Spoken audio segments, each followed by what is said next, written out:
Stop your whispering. I can hear you. Can you?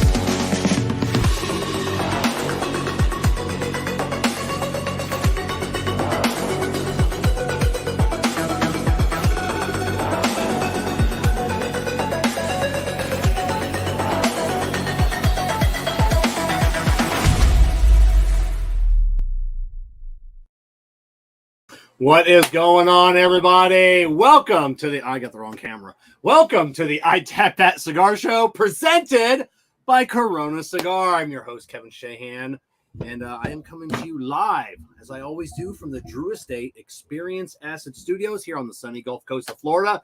Joining me is my co-host, Kerr Viajante of Stogie Road Cigars. Kerr, welcome. Oh yeah, looking at the new cigar bar. Kevin Shahan's got the paint. I got the paint today. Yes, the paint today. So, God, I ended up having to go back for a 6th gallon. You know, $109 a gallon for paint. Get 7 in case you need some touch up. God, well, this one, the extra gallon will include some touch up. So, yeah, it was. I only want to do it once. I actually got to roll the ceilings tomorrow. I want a second coat on the ceilings because obviously that's where all the smoke is going to be. So, is Jessica going to walk around with a pan and catch all the drippings? There will be no drippings because it'll be rolling. Plus, we have stuff on the. We have. I put down cardboard all over the floor. I know, Kevin. It was a joke. So. Okay. Oh, that time you said but that was a we thing. oh yeah, that's it. We put down, yeah. So, but yeah, so getting excited. We're getting closer.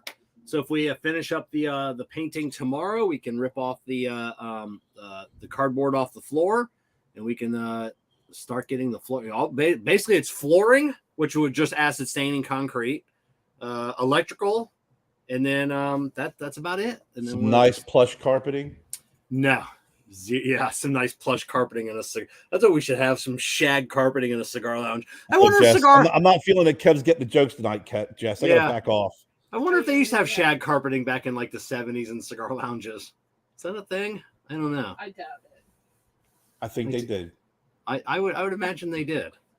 So I don't know. And that in the background, producer Jessica. Say hello, Jessica. Hello. As always, she'll be handling all the important things, the tickers, and she hates when I say that. She makes a face each and every week.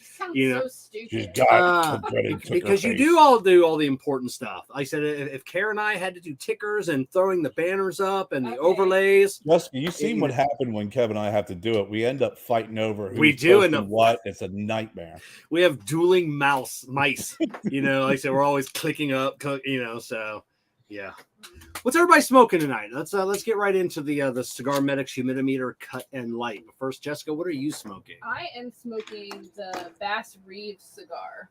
So all right. So that Kerr, what are you smoking? Well, I was not able to secure any of the lovely Protocol cigars. So keeping in tune with what's going on in today's environment, I have the vice versa.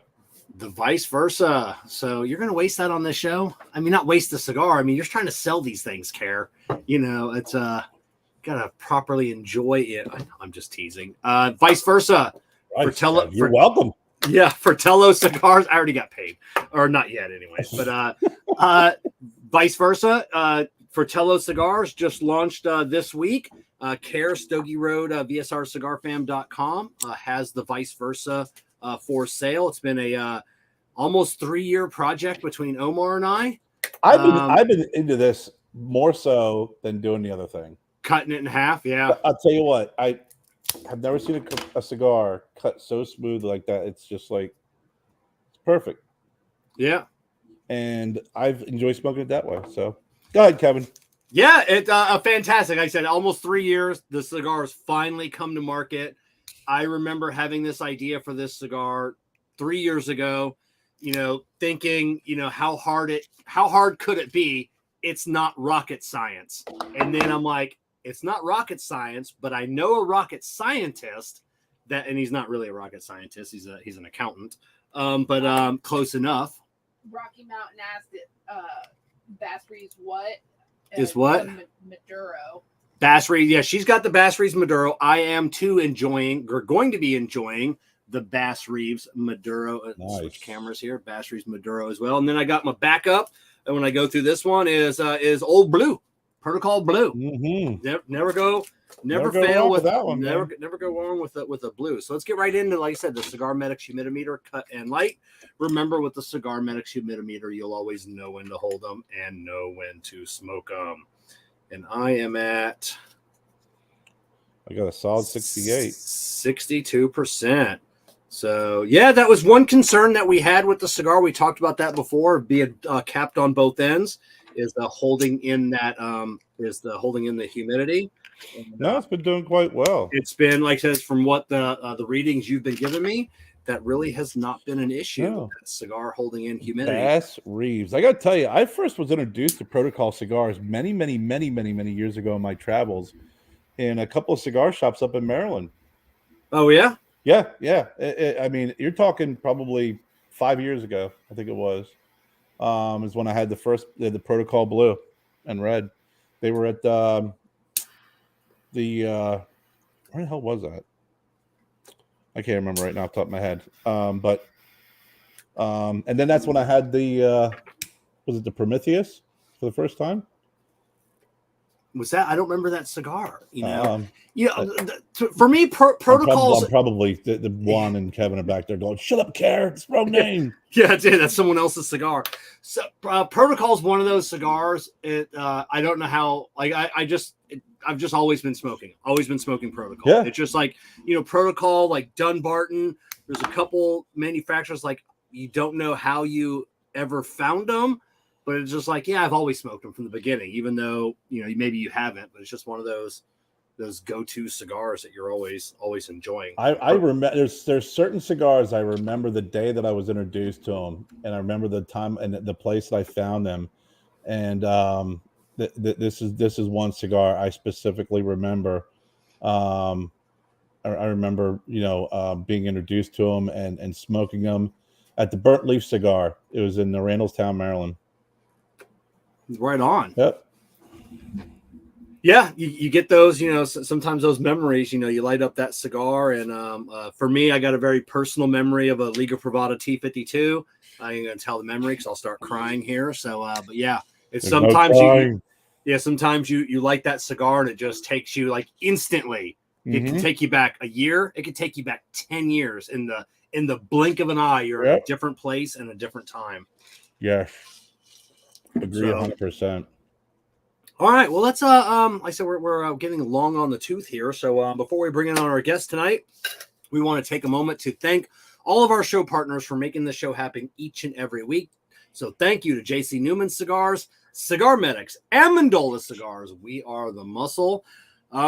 Jake Wyatt Cigars, Illusione Cigars, deep in flavor, deep in your mind. K by Karen Berger Cigars, Drew Estate, and did I say Corona Cigar? I didn't have the thing fed up. See, this is what happens when I should just let Jessica do this. So we're going to back up a second because I didn't have our intro lined up. So K by Karen Berger Cigars, Corona Cigar, and of course, Drew Estate and Experience Acid. Just theme.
pronounced Themis.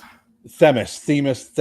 I figured we'd come back from this and you'd either say, what did you say, or you correct me on saying it wrong. All right, let me hide this. All right, let's move on. I hit Jessica. I know you were on your phone there. That's why I wanted to hide the overlay before we brought on our guest. I was on it. Right. You know, I'm trying to help you out every time I try and help her out. Remain calm, everybody. Yeah, remain calm. All right, so waiting patiently in the Experience Acid Green Room is Kevin and Juan of Protocol Cigars. What's going on, guys? Hello, good evening, everybody. What's up? Now, is it Themis or Themis? Themis. Themis. What was the meaning behind that? I mean, you can say it either way. Yeah. So the meaning behind it, it's actually it's the Greek goddess of justice. She was Zeus's first wife, and we were doing everything, and we still are, law enforcement themed. So we wanted to pay a little homage to one of the partners that was like a silent partner, but wanted to get a little bit more limelight. Bill Agathis, he was Greek descendant. So we kind of looked into what we could do, and we came up with Themis because Themis, again, is a Greek goddess of justice. Her job was, she was Zeus's first wife, and her job was to maintain law and order in the Greek god world, and that must have been quite a job.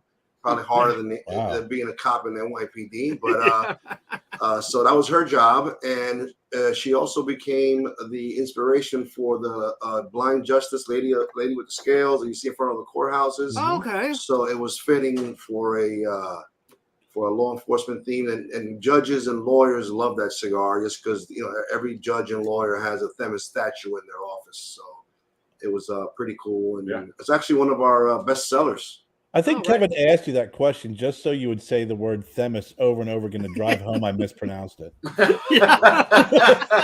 Like you said Prometheus, so it was like I said that. I realized as soon as that came out of my mouth, I'm like, that was it's a different animal. Yeah, it's a different animal. Yeah, but you said that was, you used to have a silent partner with the company?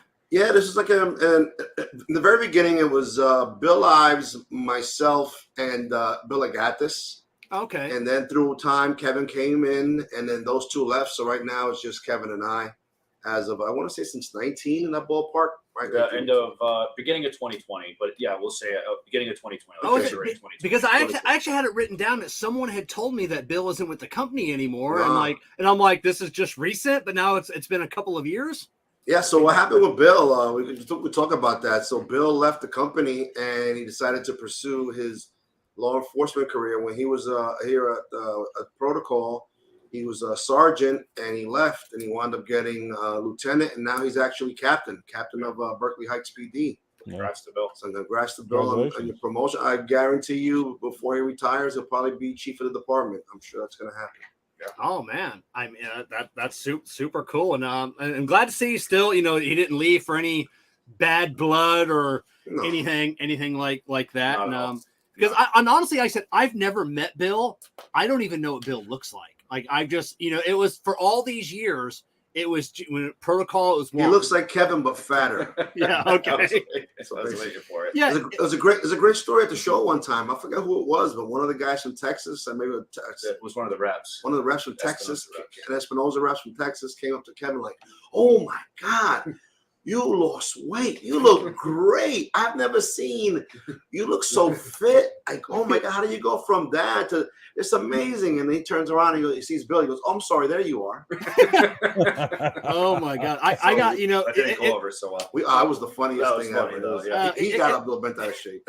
Well, it's like people that look like Steve Saka. You can put them in a line, and it starts off with like Mickey Peg. So yeah. But I was do you know John Converse? He's the rep for Perdomo. John Converse. No. So I was at an event with John, and I was doing a video, and I'm like oh hey, look who I ran into. It was Mickey Peg of All Saints Cigars, and it was John. And John knew I was kind of joking. Nick Perdomo did not think that was funny of me calling his rep the name of an owner from another company.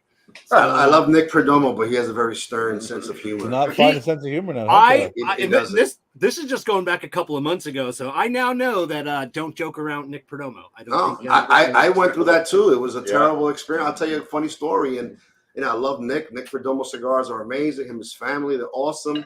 So Erica Tornsman's son from Dojo is at the Nick Perdomo HQ somewhere in Florida, and he's taking a picture with Nick Perdomo's beautiful drum set. It is a gorgeous drum set. It's probably like maybe a $20,000-$30,000 drum set. Looks beautiful, and he sits on. He's got the sticks, and I basically said, "Did you rub your balls on them?" And I was making a reference to the brothers. Yeah. Brothers, Step obviously, right? Obviously, the movie Brothers. Yeah. Step Brothers. Right? Step Brothers. That's it. Step Brothers. Step Brothers, yeah. Step Brothers reference. So unfortunately, Nick Perdomo did not see this movie.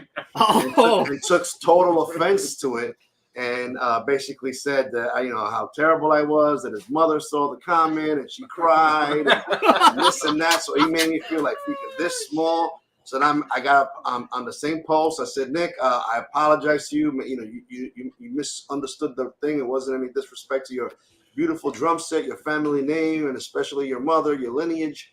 It was a reference to an American classic called Step Brothers, and I actually put the clip of what happens just to prove it to him that I didn't make it up. So yeah, you were trying to make an innocent joke. Yeah, I was making an innocent joke, and And it his doesn't mom, always work out. And his mom probably saw the clip. I was gonna say, that clip smooth things out for you? Or I'd rather the mother see the clip than think about the disrespecting her family name. So I'm cool with that. But I'll have a toast to Nick Perdomo.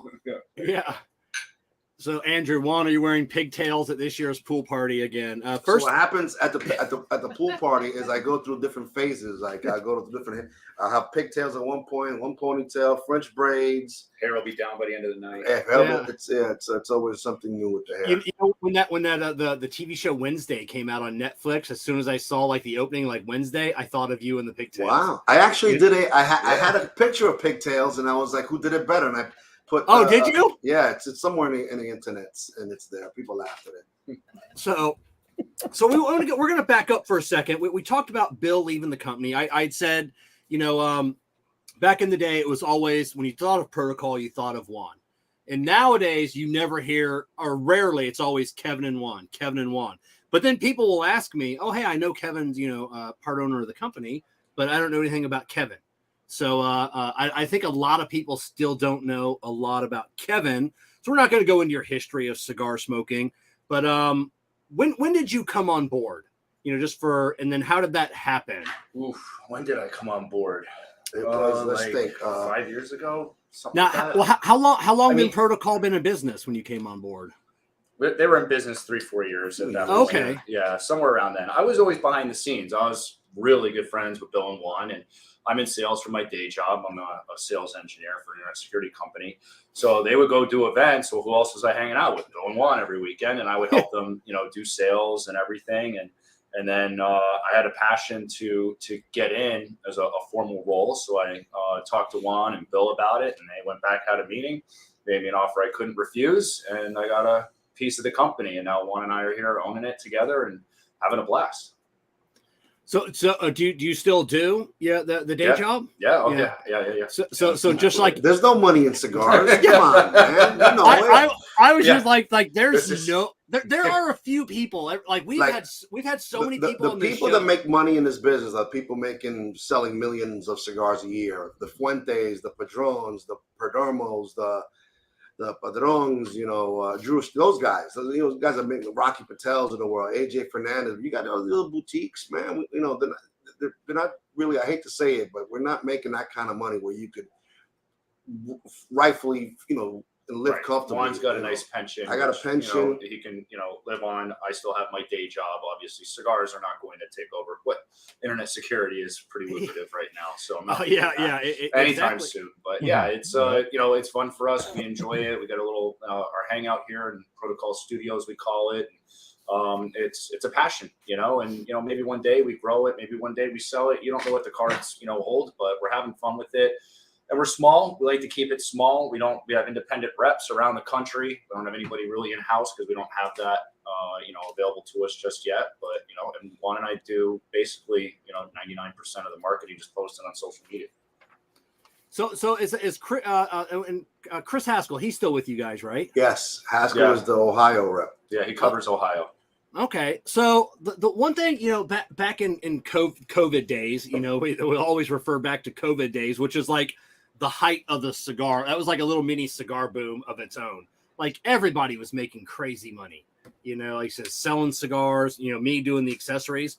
You guys, I mean, like every day, 7 days a week, you guys were everywhere on social media, all online. And then like the last year, like I haven't seen you guys do very much at all. Like what's been going on in the last year? Like what's been happening at Protocol? What have you been up to? It must be the algorithms because we're still out there. Yeah, we're posting every day. Really? I'm posting every day. Now you're going to see that the algorithm is a weird thing. Like you could be like just talking about snowboarding, and next thing you know, on Facebook, you're going to see snowboarding all over the place. But I try to post at least twice a day, 3 times a day. And we got an event coming up this weekend in Bath, PA. We're gonna do some, we're gonna have. I posted that too. We're gonna be. I posted that. We're gonna be at Charlotte Cigar Week. Well, I'm probably gonna be there. If Kevin, it's harder for. I'm a retired guy, so I can kind of get up and go. But Kevin has to do his day job. I try to do more like the local events, the music fest, things like that. We have St. Patrick's Day weekend. I'll be at the Wooden Match all weekend selling cigars, so I'll be like an extra helping hand. Obviously, I'm gonna be pushing Protocol Cigars. By the way, I hate this chair. The arm sucks.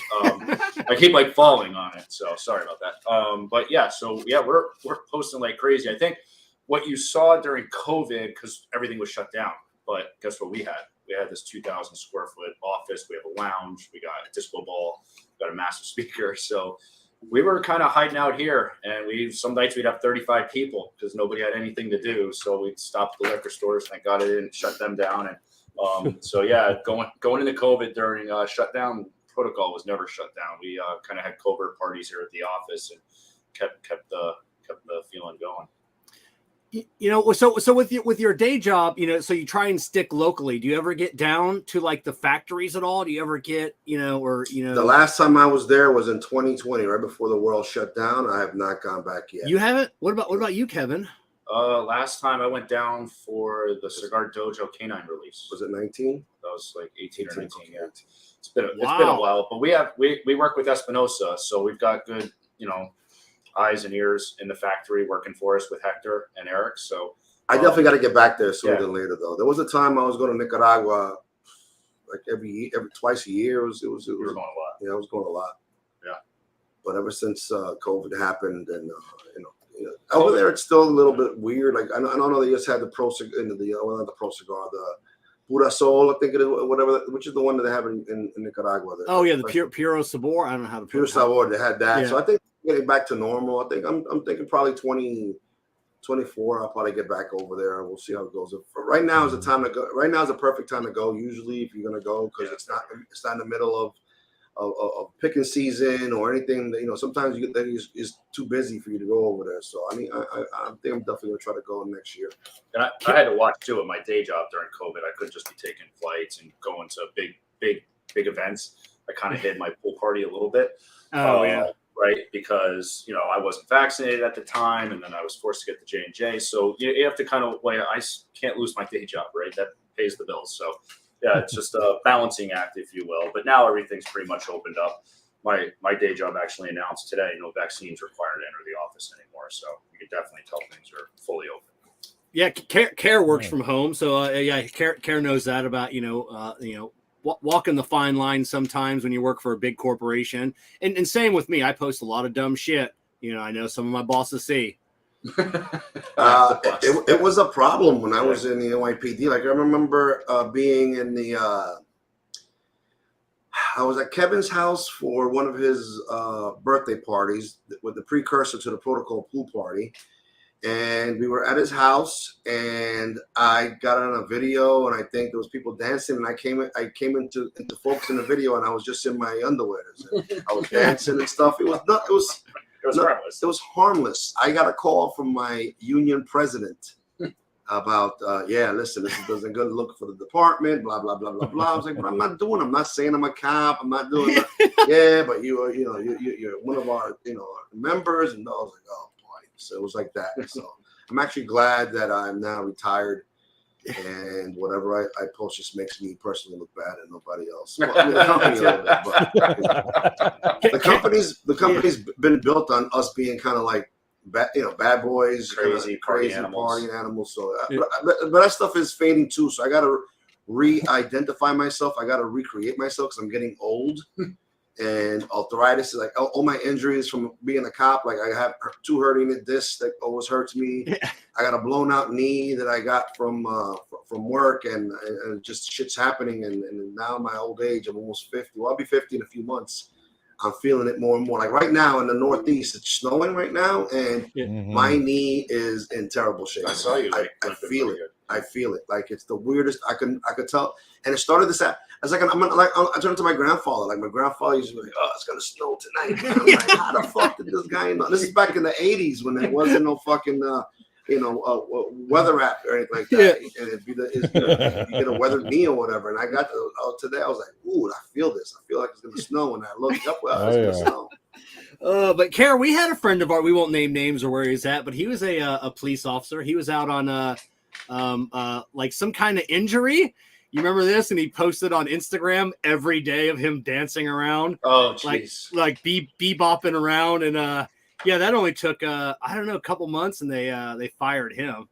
So so the thing is with the internet, it's so crazy. There was days I'd be like I also would be out on injuries, and I'd post, and you got to stay relevant, right? You have to stay relevant as a company. So I would look back through, look at this video of me dancing from Vegas 2 years ago, and I'd be like, oh, in Vegas, and I get a call, oh, we got you. I'm like, what are you talking about?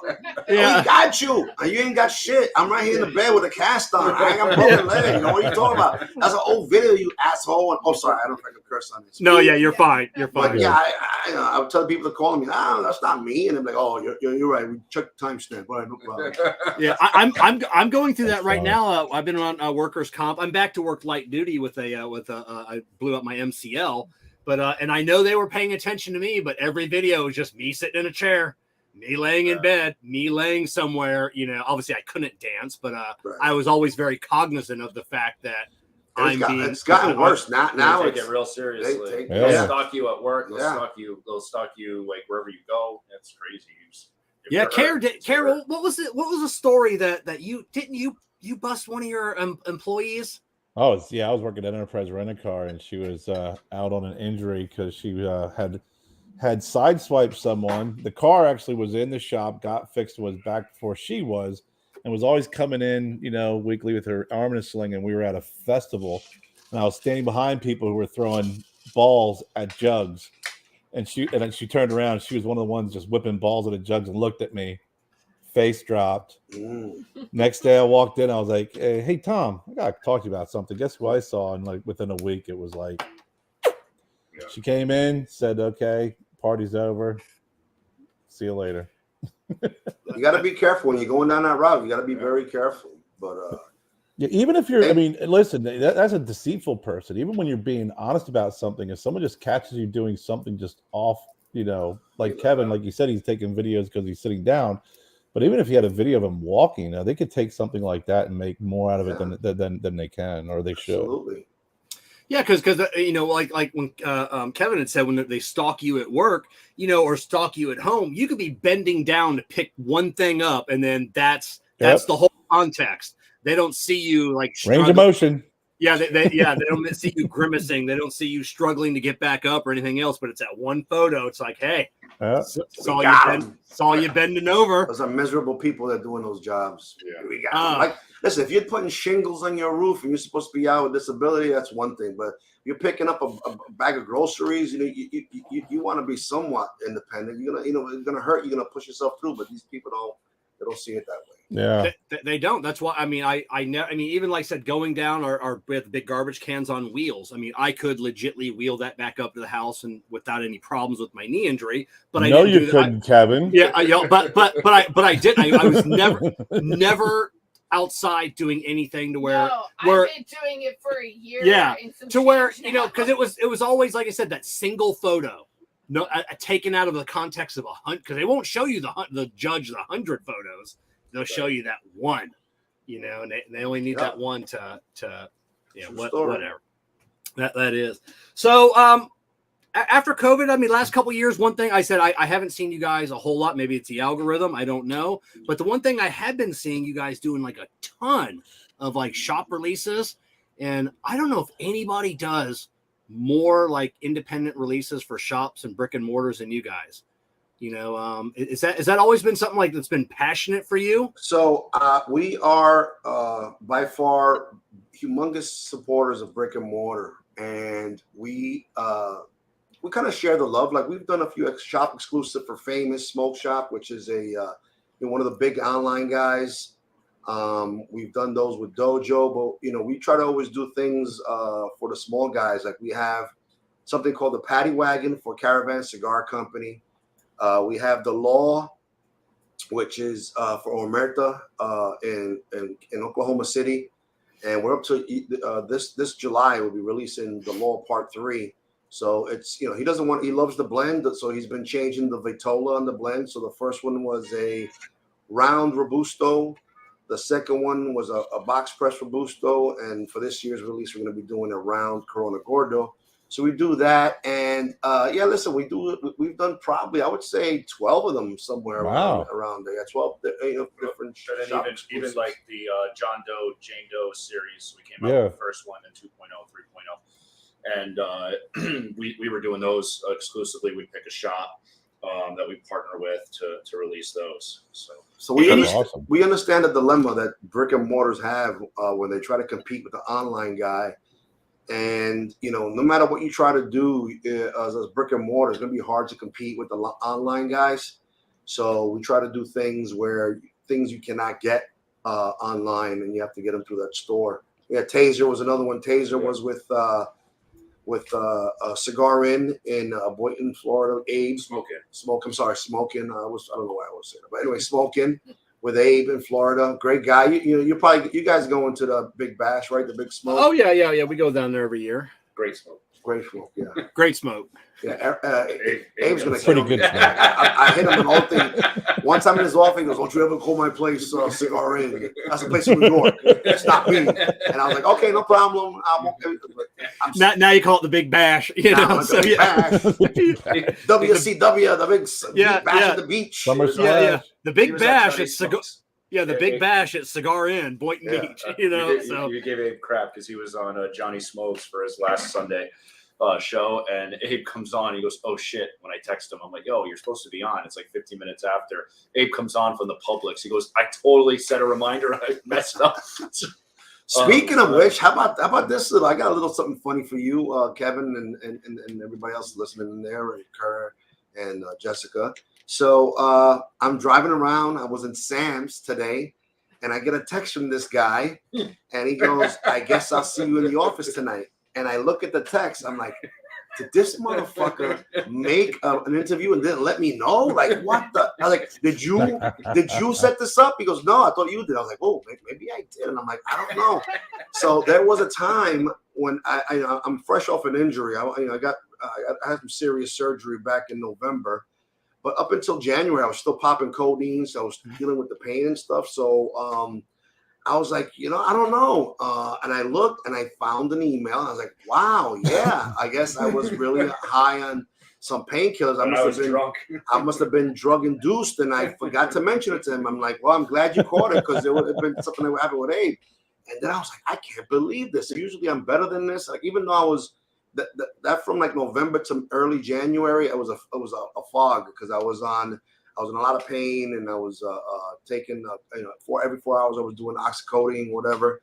So I looked at the email, and I'm like, man, oh shit, no, I did tell Kevin, and I actually screenshot it to Kevin. I was like, you must have been drugged up too, pal, because you forgot. So we totally forgot about this. So thank God I was.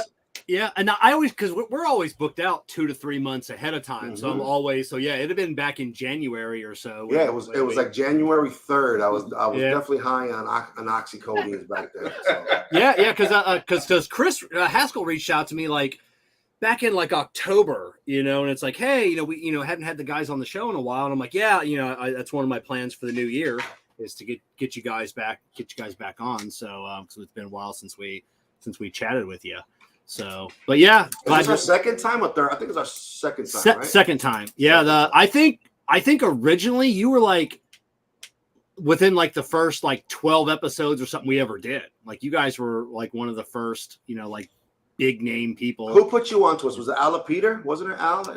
Yeah, with the smoking shields. Yes. That's what it was. Al Peter and Bill Ragone. Yes. So, shout out to both of those guys. Have a toast to Bill Ragone and Al Peter. I haven't talked to Bill. Kerr, have you talked to Bill? I haven't seen Bill. He comments and posts. Yeah, he does. But I haven't talked to Bill. I'm gonna reach out to Bill too. See what he's been.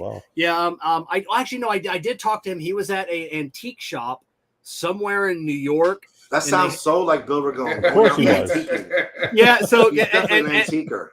And antiquing, and he found like a busted up Drew Estate mega standing Brooklyn Bridge ashtray. Oh. Yes, and then like something else, and he's like, how much is this worth? And I'm like, oh, that's Bill Ragone as well, So I don't know if I forgot to reach out if he ever actually bought it or not. So he hangs out. Juan and I have with Cigar Dojo a whereby room that's open 24 hours. I'm not in all that often anymore, every now and then, but Bill's on almost every night from his. Oh, is he? Yeah, he's got one of those ice tents. We started that probably like the day after they shut the world down. We started that thing. Yeah. And then like the first day I did it, I was there 10 hours, and it was one day we were on there till like 5 a.m. Pete Johnson. It was like we were one of the first ones that did that. Maybe not the most popular, but we were definitely one of the first guys that did it. And it's, now we're talking about 20, 21, 22, almost 2 years, and that room is still open, and people go in there every day. Every night, people are on there at 9 o'clock, like clockwork. It's like, guys, like I'm living at my parents' now. It's not convenient to have a cigar or anything, right? So that's it, because it's you guys, like I said, Juan, Pete Johnson, and Steve Saka. When you get you guys, I mean, it'll be 3, 4, 5 o'clock in the morning. I don't know how you guys do it, just I don't know what it is. I hate it too, because I know I always think about like being a cop for 20 years. You really get to dissect human psychology, and I know people do not have a long attention span. So like sometimes we wind up doing these shows in like 2 or 3 hours, but it feels like 10 minutes. Like I was on a show the other day, like forget the guy's name, but it was like a Instagram live. And I was just like, wow, we were on like almost 2 hours. It's crazy. And I was in my car just talking. We were talking about cigars and pairings and all that other stuff. And it was cool. But like we start talking. Yeah. You know what it is? Because we're like regular guys. Like, when I love Mike Herklocks, but you get on with him and he's got the ascot on. He's got the nice hair. And he looks like Keith Sullivan. He's talking about this beautiful cigar. And you pair it with this and that. And, you can just smell the elegance in the air with Herklocks. And then, and with us, we're just like regular dudes. We start talking about regular stuff. Yeah, I'll be hanging out with Herklocks tomorrow night. Where is that?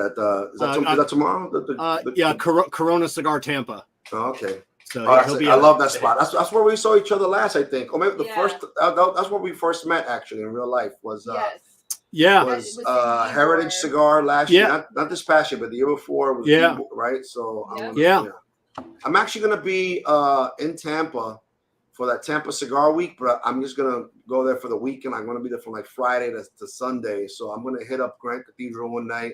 How far are you guys from Tampa? It only takes me an hour and 15 minutes. So we try and shoot up there as often as we can. I'll either get up. I usually go up to Corona because Jeff's a sponsor of ours. But are you going to be there for Tampa Cigar Week at all? I'm not sure. I know I'm going to be up for Charlotte Cigar Week. You had mentioned that earlier. All right, so we'll be there. We're lucky enough to have one of the events there. It's the 90s party event we're going to have at Smoking Barrel. So I want to try to find my. You guys gonna be at the Smoking Barrel? Yeah. Okay. Yeah. So we're there at the Smoking Barrel. And now, Kerr, where is that again? The Charlotte Cigar Week. It's all in Charlotte. Kerr, are you from Charlotte? Oh, that's right. Charlotte Cigar Week. I don't know, Kev. What do you think Tampa Cigar Week is? I am horrible with. There we go. I'm never going to live that one down. I live about an hour and 15 minutes from Charlotte. I live right in Greenville. So it's Charlotte Cigar Week's actually going to be in Charlotte. I meant what state? Like I don't know if it was Charlotte. North I know. I'm trying to backtrack and cover my ass. And you don't backtrack with what state Charlotte is in. That's a horrible backtrack, bro. Yeah, it is. So and then you guys, you mentioned earlier you got an event this weekend. Yeah, we're gonna be at Caravan Cigar. Yeah, Caravan Cigar. Yeah, I mean, you've never been up here, right, in the Northeast at all? No, I was up there. What do you mean you have never been? I've taken I you was saying, back to where I'm from. Yeah, we were up in Edison a couple of years ago for a couple of days. That's true. He doesn't know anything. Yeah, I don't know where things are at. So yes, we were Edison, New Jersey. Yeah, I was born in Plainfield. I grew up in Edison, but most of my family still lives there. My sister lives in Plainfield, and so I took Kevin there a couple times, and I took him to New Hope. We met up with New Hope is cool. Kevin goes to New Hope a lot. Yeah, I love New Hope. I used to live in Flemington, New Jersey for a while. Yeah. Oh, I lived in Glen Gardner for years. Yeah, I lived right outside of Frenchtown. Yeah, I know. So. Yeah, I love New Hope. I was just watching a YouTube video today, and it was Snapple when they introduced their new strawberry kiwi Snapple years ago. That was good. That's a good flavor. As a publicity stunt, they wanted to build the world's largest popsicle. Mm-hmm. So it was like 25 feet tall because they wanted to beat out like the Swedes or something. So it was actually made in Edison, New Jersey. Wow. And they trucked it over to like Times Square. And when they opened up the truck, they realized it like half melted, and it was flooding like Times Square with this sticky, juicy. What a disaster! It's always sticky in Times Square. Yeah. But it smelled better this time. People were slipping on it. Bicyclers were falling off their bikes. Yeah, so what the hell? Why do you know that? I know. Charlotte Cigar Week perplexes him, but he knows that. Jess, the next time you bring him down here, bring him out to this area here in Pennsylvania, so we'll host you guys here at the Protocol Studios, but also there's Cigar Internationals. There's 1, 2, 3 different Cigar Internationals. There's the famous. There's Wooden Mesh. A bunch of really nice. How far are you from Allentown? Probably 20 minutes. Right now, where we're at, probably about maybe 20 minutes from Allentown. Oh, okay. And we're pretty close to Allentown. I think I'm from Pennsylvania, so I used to cover Easton and all. I know all that area pretty well. Right next door. Yeah, you got a lot of great. Juan and I could spit out this window and hit Easton across the river. Yeah. I went to high school at Delaware Valley, which is, I guess, Alexandria Township, which is right outside of Frenchtown. Yeah, so I used to go to Easton all the time, Allentown, and so we could just fly into Allentown. Yeah, that we can. So, we're chatting on all the Shopra exclusive releases that you've been doing. What goes into a shop release when it's just for a brick and mortar versus, because you guys have worked with Dojo many times doing these releases. What's the difference between like a shop release versus a Dojo release? Does Dojo have like, because they're like, I don't want to say they're more cigar guys, than a brick and mortar. So do they have more? I got the question. So Dojo is their own entity, as you guys, they're pretty big, and they're, like you said, kind of like cigar guys. So with them, we want them to, it's not like I go to them and I say, listen, we're going to make a cigar for you. No, what we want to happen is, I don't know if the other companies that do this for them, do it, but what we do is we want you to be fully immersed in the creative processes of the cigar. And it's not like I'm saying, look, this is the cigar I'm making for you. Boom, here you go. You like it, you don't, boom, that's what we're doing. I want them to be a part of every single aspect of this process. So they are there talking to Hector. I give them an interview and I pick their brains and I say, what do you want the wrapper, binder, filler, how you want us to taste? Give me a cross of what cigars. I give all that information to Hector. Hector designs a few samples based on those specifications, those schematics, gets them, sends them to Eric and the team at Dojo, and they sit there and they get it and they smoke it, and then they come up with the ideas. So we have law enforcement themed. They've been almost like accessories in law enforcement. So the first one was a canine, the second one was a nightstick, the third one was a taser, and the fourth one, which is the last one I did in November, it's the 10 years. So what happens? It's a hash mark. For every hash mark, it's a military thing. Everybody had a military, but the hashtags from the military and the policing are different. But for every hash mark you get it's 5 years. So when you have 2 hash marks, it's 10 years. So that's the Protocol 10 year, and that's what they did. And very similarly, it goes on to the cigar shop. So we really try to capture the spirit of the shop. I'm going to take an example. Like everything's different, but I'll take an example for Omerta, which is the next cigar we're coming out with, the Lowell Part 3. So, you know, you got a shop. They're in Oklahoma City, in Oklahoma. So when you think of Oklahoma, what do you think about? You think of the Wild West, right? Okay, Wild West, it's all open, you know, cattle farm, this and that. So you think of the Wild West. So they're like, boom, that's their niche, that's their thing. They're the Wild West, right? So now how do you combine Wild West with law enforcement? And what I came up with was the term the law. So when you watch old Westerns and stuff, anytime a sheriff, a bounty hunter, whatever is in town, the law just came in. The law's coming into town. So I was like, all right, let's do the law. And it's a bunch of, you know, cowboy lawmen, sheriffs, and things of that nature. Another example is Caravan Cigar Company. They started their company out here in Bath, Pennsylvania. They started their company out of literally the family caravan, and they would go to, like, you know, music fest, bacon fest, garlic fest, and they set up a table and they'd sell cigars there all day long. And then they did that for a few years, and then they opened up a brick and mortar shop, you know, stand. They still do the going to events and stuff with that. Now they're actually a standalone location, and their name is Caravan. So and I said, well, how do I take a caravan or a van and combine it with law enforcement? I thought of the paddy wagon. You know, when the paddy wagon brings people up, boom, and that's what we call paddy wagon. So we want to incorporate the spirit of these brick and mortars with every release we do, and incorporate their spirit and their embodiment of their, you know, what are their, because every place you go to, every cigar shop in the world has their own spirit, their own soul, their own vibe, their own energy. And then we have them also, you know, do the same thing. Like we want them in the process. It's not like we just make a cigar and says, here, this is what we're gonna sell. We want them to be part of it. So you want a full body, you want this, you that. We dissect it. It's a long process, and then they come up, boom, and they come out with what they wanted. I think the only one that didn't necessarily have a direct law enforcement theme was Fat Ash, right? Yeah, Fat Ash was a cigar group, and it was done. That was done for. But as you were talking, I thought back. Famous, yeah. Because we did one for Johnny Smokes Uncut, his group. So we did. Yeah, we also do. Those are some other different ones we do. Not only do we do brick and mortar exclusive, but we do stuff for cigar groups. The first one was Fat Ash. We did 3 Fat Ash 1, Fat Ash year 2, year 3. We did 3 of them with Fat Ash. Then we did one with we called the 5 families. Yeah. Which were Fat Ash, Smokehouse Gorillas, Distinguished Ruffians, Pennsylvania, BOTL, and one more. I don't remember the other one, but it was 5 groups, and we did it. We called it the 5 families. That was that cigar. Oh, Sheepdog, right? Sheepdog. I forget Sheepdog. And then we did the 5 families, and then we did Johnny Smokes for the group. I'll let Kevin talk about that a little bit, but. We did the J Train because the guy that started Johnny Smokes, his name is John. And then they were saying F you, F this. So we did F bomb. And so we did like the F Train. So it was the J Train and F Train.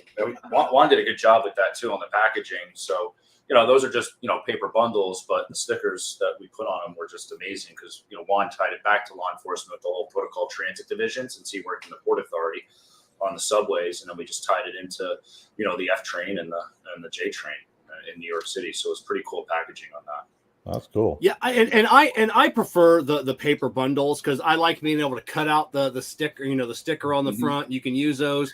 And in reality, listen, it's better for the environment. You know, you're not killing trees. You're killing trees, yes, but now you got this wood. You know, wood and you are.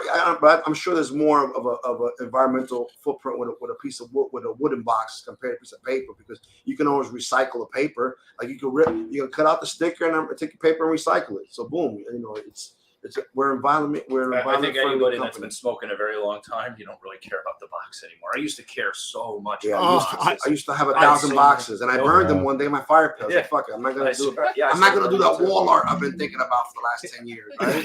I just moved the Protocol boxes at my house alone. I was like, oh my gosh, if I see another box of cigars, just give me a paper bundle. Yeah, when you start off being a nerd, you start collecting your boxes. I'm gonna do this beautiful wall art. It's gonna be the most amazing abstract thing. It's gonna be a donkey, but it's gonna be the Ave Maria, the Mary, Mother of Jesus, and you just wind up not doing nothing. It just stays there, and one day you got your fire pit. Say, "Fuck it, I'm gonna throw it all in there." Boom. That's it. Kerr, how many? I throw away. I got my one wall art there that I created. Oh, you did it. You did it. Let me see. Then, go back to it. I want to see the wall art.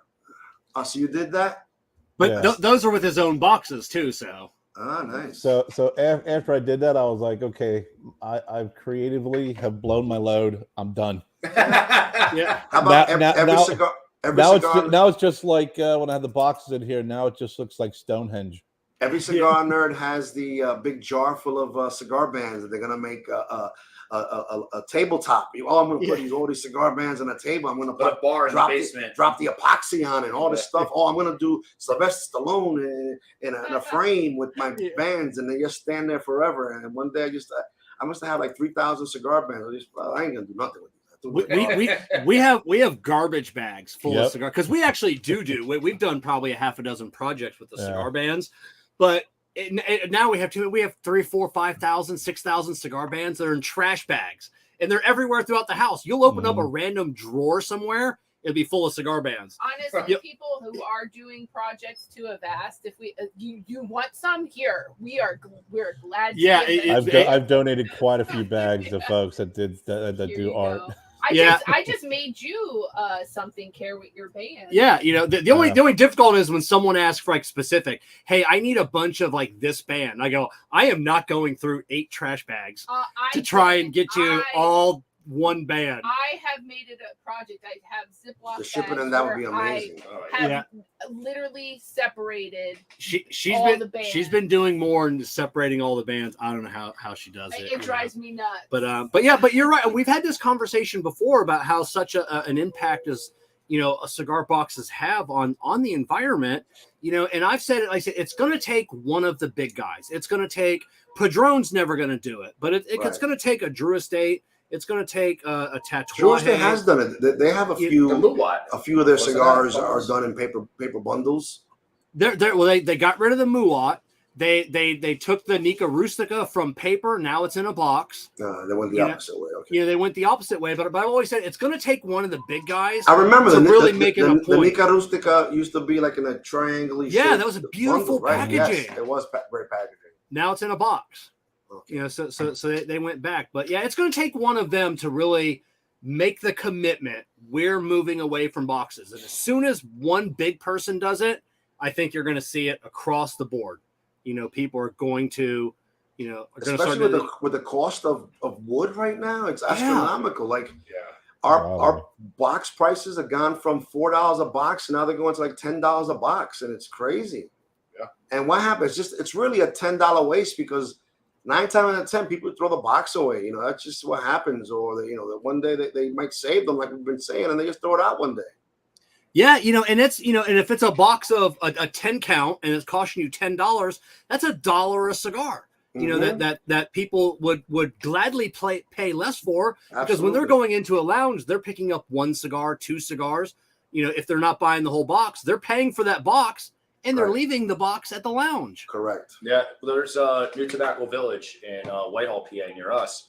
I hang out there a lot, and out front it just blew over with the crazy winds we were having. But they have like a metal or wooden rack, and literally she just puts out the empty boxes. And every night there's some guy or girl coming there in their car loading up all those empty boxes for whatever they're using them for. So at least they go to something. People make purses. People make purses out of them and things, and I've seen actually one of the best uses for our box is a place called the Wooden Match.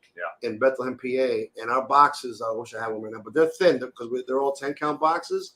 So they use that. It's a cigar bar, lounge, restaurant, and they bring out all the your bills. Instead of coming in the book, nice. It comes in the cigar box, and they open it up and they sign. And it's funny how I've taken life and old people sign the boxes, and you go in there, the boxes all signed by different people. It's actually really, really Somebody cool. drew a dinosaur on one. I always did that one. Pretty amazing. It's pretty funny. I think Nick Perdomo was there one day. Yes, and he another got his great check. Going back to Nick Perdomo, he was at the Wooden Match, and they bring him his check, and he sees the product. He goes, "What is this?" The waitress had no idea. Well, you know, it's your bill, sir. I'm like, no. What is this? He goes, it's a cigar box.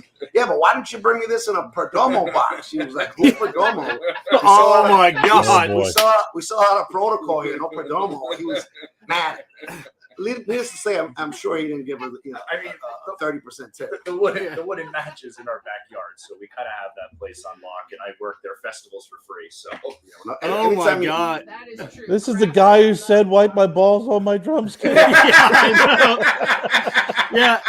He's looking around like, am I on camera? Is this hidden camera? Yeah. You know, where the fuck is Juan Cancel? You know, so This isn't funny, Juan. Yeah. Plus, I'm sure the factories, you know, that they prefer it. You know, it just, you know, boxes take up so much space, and it's just much easier. You know, it's a humongous cost. I think about the paint, the hinges, everything. You have to do the 2 hinges on the side. You got to do the one lock in the front. You know, that's just all added cost in reality. I mean, I guess if you're doing like an exclusive limited run for like a certain thing, and you want to make it memorable, like a collectible, I guess that would. But then realistically, like you said, who's using those boxes? Yeah, I was at Smoke Inn last year. The Great Smoke down there. And I was chatting with Nimish from Rocky Patel, and he's like, "Hey, have you tried our new whatever? You know, I forget what the cigar was." And I go, "No, I haven't tried it yet." So he took me over. He goes, "Have you seen the box?"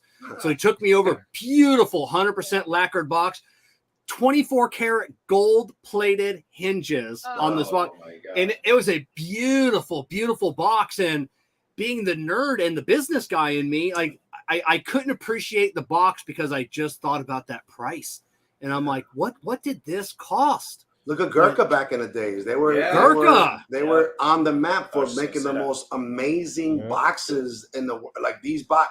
I have about 3 Gurkha boxes, and those I didn't throw out because these things are like chests. I gave one to my son because he collects like challenge coins, so he puts his challenge coins in there, and you could use those for piggy banks. There's some crazy boxes they were. You know, you could tell they even back in those days, probably spent $20-$30 in a box. Yeah, I was when we had Juan on the show not too long ago. I'd mentioned first time I saw a Gurkha box. I was in one of my local lounges, and they brought out this the cigar box. And there's this beautiful box, and you took it off and you threw that away because the other nicer box was inside. And I'm like, what is this? We're you know, you throw away this beautiful box just to get to this next beautiful box to throw it away. You know, I mean, look at Fuente when they do all their, you know, and their holiday stuff, all those beautiful lacquered boxes. Mm-hmm. You know, it's gorgeous. It is gorgeous to see, but I'd rather spend $3 less on a cigar in general, you know, and then that's just me at this point. But maybe at one point in my evolution of cigar nerdness, I like the boxes. But again, you know, one day you wake up and you're like, okay, I got to get rid of these boxes. But do you think the challenge is, you know, when you, especially when you're such a brick and mortar lover and fan, I love going into a cigar shop, is the box is being positioned on the shelves.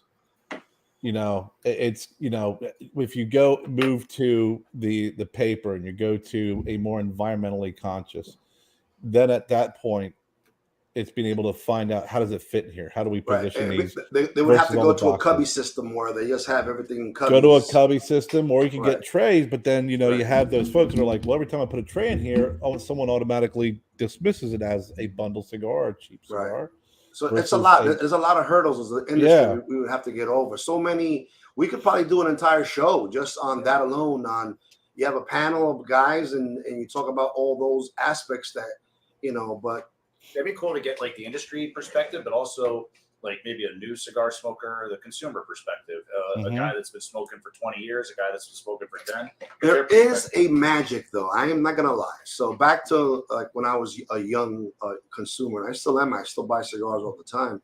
But I remember, like, I'll take, for example, when I bought my first box of Liga Privada T52s, like you open it up and you take the pay, you know, I don't remember if they were wrapped with cellophane, but they had that ribbon. But before even that, was it cellophane first? Not the cigar, but the actual box. I don't think they were cello. I don't remember. Okay, so regardless of that, but there is a little, you know, it's a thing. You get a knife and you slice it open. You're all careful. Carefully cut the seal. You open it up. There was a magic there, and you see this beautiful presentation with the ribbon, and there's no cellophane in the cigars, and they look like a mazel they just put in the box. It is absolutely gorgeous. So there is a feeling of, wow, this is amazing. And the box smells great because sometimes there's cedar, or they had the cedar spill in there, whatever. It's just amazing. But in reality, you know, these are some of the aspects that we would have to discuss and talk about. And ultimately, to be more environmentally conscious, you got to give some of these things up. Yeah, you do. Now, I know some manufacturers, it's very few that I've come across, will actually sell or send refills. You know, everything's in bundles. If you guys do that, or have you been approached about? We've thought about that, and we've spoken to people. It becomes this humongous, just big clusterfuck. It just becomes. It's tough. It's not easy. Like, I need 10 boxes. Boom, you send in 10 boxes, and they do whatever they want with the actual wooden boxes. Now you got to figure out they're going to keep some boxes. Some they want to buy some bundles. They want to buy some boxes, and it starts turning into. To me, it's just too much. Inventory overhead as a small company, inventory overhead, and trying to manage that. We do get bulk cigars, but those are the ones that we use at events or Juan and I smoke. So we don't need boxes for our consumption, right? I'd rather not open that box. We just paid $4, $5, $10, right? That kills me every time we do that, but sometimes you have to. But we like to buy, you know, mazos of 20, right? That we just can go through as bulk. Yeah, it makes sense. I don't know. Maybe one day we'll go to a tray system, and I don't know, and then just refills. But who knows? You know, hopefully in the next few years we'll see someone from one of the big companies finally take that plunge, and then everybody, I think, will feel comfortable, you know, about doing it, and then everybody will love it. Everybody will say, "Why haven't we been doing this for years?" Right. You know, so now when you do a lot of and then the weight alone, like the weight and shipping and all that stuff. Let's think about the weight in boxes. Yeah. Oh yeah, they're heavy. They put, you know, I'm sure if you did the math, we spend so much money on shipping and that weight on dead. It's basically dead weight as compared to just the product and paper. And they're, you know, the cigars on the cellophane, the papers. It's not a cheap loose leaf paper. It's like a thick construction paper. So it's a thick paper. That's protection. And then you cellophane on the outside. So anytime we've ever had cigars in a paper bundle, we've never had any issues with them breaking. On the contrary, when we have regular boxes, like they scratch each other because of the hinges, and they move around in transit. There's always issues with that, you know. So I think overall, in general, a paper system would be better for the industry. I will tell you, don't have an appreciation for how much a shipment or a box of cigars you get as a manufacturer weighs when you have a studio that's stupidly on the second floor, but we couldn't find it first. And we just got a full pallet, so recruit friends. And I'll tell you, Espinosa, he'll load those things up to 100 pounds. You're dying. Oh my gosh. In one box, 100 pounds. You got to carry that up 2 flights of steps. It's not a fun day. Oh my God. Not a fun day. So definitely the one-offs are definitely nicer with the paper bundles. And then on your one-offs, I noticed that I think the majority of them are just like one and dones. And then if they come back, it's always a different blend, a different name. Do you guys really is it because of the lack of tobacco? Like, we have enough tobacco to make 1,000 or 2,000 cigars, and then we got to change it, or you just want to always keep it new? It's actually done for protect consumers' investments, because we'll have guys that come to an event, and because of that we only do one and done. So let's say we do a run of Fidojo 500, so we do 300 for the law. That's the only time we're going to do it, because if a guy buys 10 bundles because he knows we're not going to come out with it, and if you come out with it again next year, he's gonna be like, "Oh my God, I just dropped $1,000 on cigars. Why did I do this? I could have just waited till next year." But they know, and we do that to 100% to really protect that investment. Our consumers do, especially that guy they'll buy 20 bundles and he'll keep few. He'll sell it in the aftermarket, all that kind of stuff. We want to protect those guys' investments, so that's why we do it. And true limiteds. Now the law is the same blend, but by his choice, by the choice of Omerta Cigar Company, Jeff Jarrett, shout out to Jeff. Jerry's a wrestler, goddammit. Jared Jackson is what I wanted to say. I said Jeff. So the other day I watched the A&E has been doing this whole. They got a new wrestling thing. I don't know if something A&E bought wrestling. I don't know what happened, but they're doing some great documentaries. They just had this documentary on the NWO A&E did, and it was amazing. So in my head, and I used to watch the whole Monday Night Raw, the Monday Night Wars back in the days when it was happening in the 90s, and loved it. And I'm watching that. I've been watching a lot of those now. I'm talking about the Andre the Giant. So I got all these wrestling names in my head. I'm talking about Jared Jackson from America. Yeah. So he liked that blend so much that he wanted it for the next releases to be the same blend but different vitolas. And it's funny how sometimes by you changing the vitola really changes the cigar. Like from that Robusto round to the Robusto box press, because you are putting less filler in a cigar that you're going to make box press. So when you put less filler, you're changing the dynamics of the smoke. So there's less filler. You're tasting more of the wrapper and the binder. And it's amazing how you do these little changes, and they actually change the complexities of the cigars. Yeah, Kerr's a huge fan of Lanceros. I'm a huge fan of Bellicosos. I tell everybody, I said, always try all the different cigars in the lineup of the different sizes versus round versus box press versus Bellicoso. I think just for some reason, I don't know what it is, a Bellicoso always tastes better in any cigar blend. For me, I find it's definitely the Lancero, because the Lancero is where you really get the blend, the taste, because it's all about cigars are about ratios, the wrapper to binder filler ratio. On a Lancero, you got a 38 ring gauge, so you got a smaller ring gauge. There's less filler to wrapper ratio, so you're tasting more of that beautiful binder and fill and wrapper in a cigar. And I love Lanceros, and they smoke great, and that's the size everybody asks for and wants, but they don't sell. They're our worst sellers. But we've gotten a lot of great accolades with Lanceros, but again, they just don't sell. It's amazing, isn't it? It's great feedback on Lanceros, but the worst selling. I do Lanceros once a year because it's a passion project, and they're beautiful. It reintroduces you to the blend too when you go do different vitolas, especially with that one with the Lancero. It just reintroduces you to a blend and gets you to appreciate a different perspective. But to sell them. And then I would even say everyone says they smoke full bodied, but I mean we're a small company, and our number one seller by far, most vitolas in the line, is our Connecticut. It's crazy. That blows everything out of the water. It's funny you say that. Everybody in the cigar world, everybody says they hate Connecticut's. They don't like smoking them, but yet for some reason, everybody's Connecticut sells the best out of everything. Yeah. I don't know who these people are, but we got a lot of Connecticut closet. In a year, if I smoke 2 of my Themis, it's probably a lot. I'll smoke them. And that's good for us because I smoke a ton of them. I love our Connecticut. Now, Kevin, are you big into Lanceros at all, or? Oh yeah, I love Lanceros. I love that size. My go-to would be like a Toro Robusto size. That'd probably be my go-to. It gives me long enough time to smoke when I'm sitting down. I don't want anything too short. I don't want anything too long. Because you kind of get bored of it. One cigar that's like an 8 by 50, something crazy. We came out with some of those in the owner's size. We called it what were the double Coronas? Double Coronas. Yeah, but everybody said release them, but I don't know. My favorite size that we do is actually, and we only do 2 of them. We do the Probable Cause and the Cyber Crimes. It's the box press Churchill. Short Churchill. Short Churchill. Yeah. Those are so it's a 6.5 by 48 box press. Yeah, I always love a good short Churchill. It's just like that perfect timing. And I love the box press. We have all of our Lawman series in a box press Toro, and just love that size. Mm-hmm. Yeah, I like the soft box press versus like the rigid, like Rocky does, like the box presses that are perfectly square. They're dense, and it's just like it's you can put most of the stuff that comes out of Illusione is a soft box press.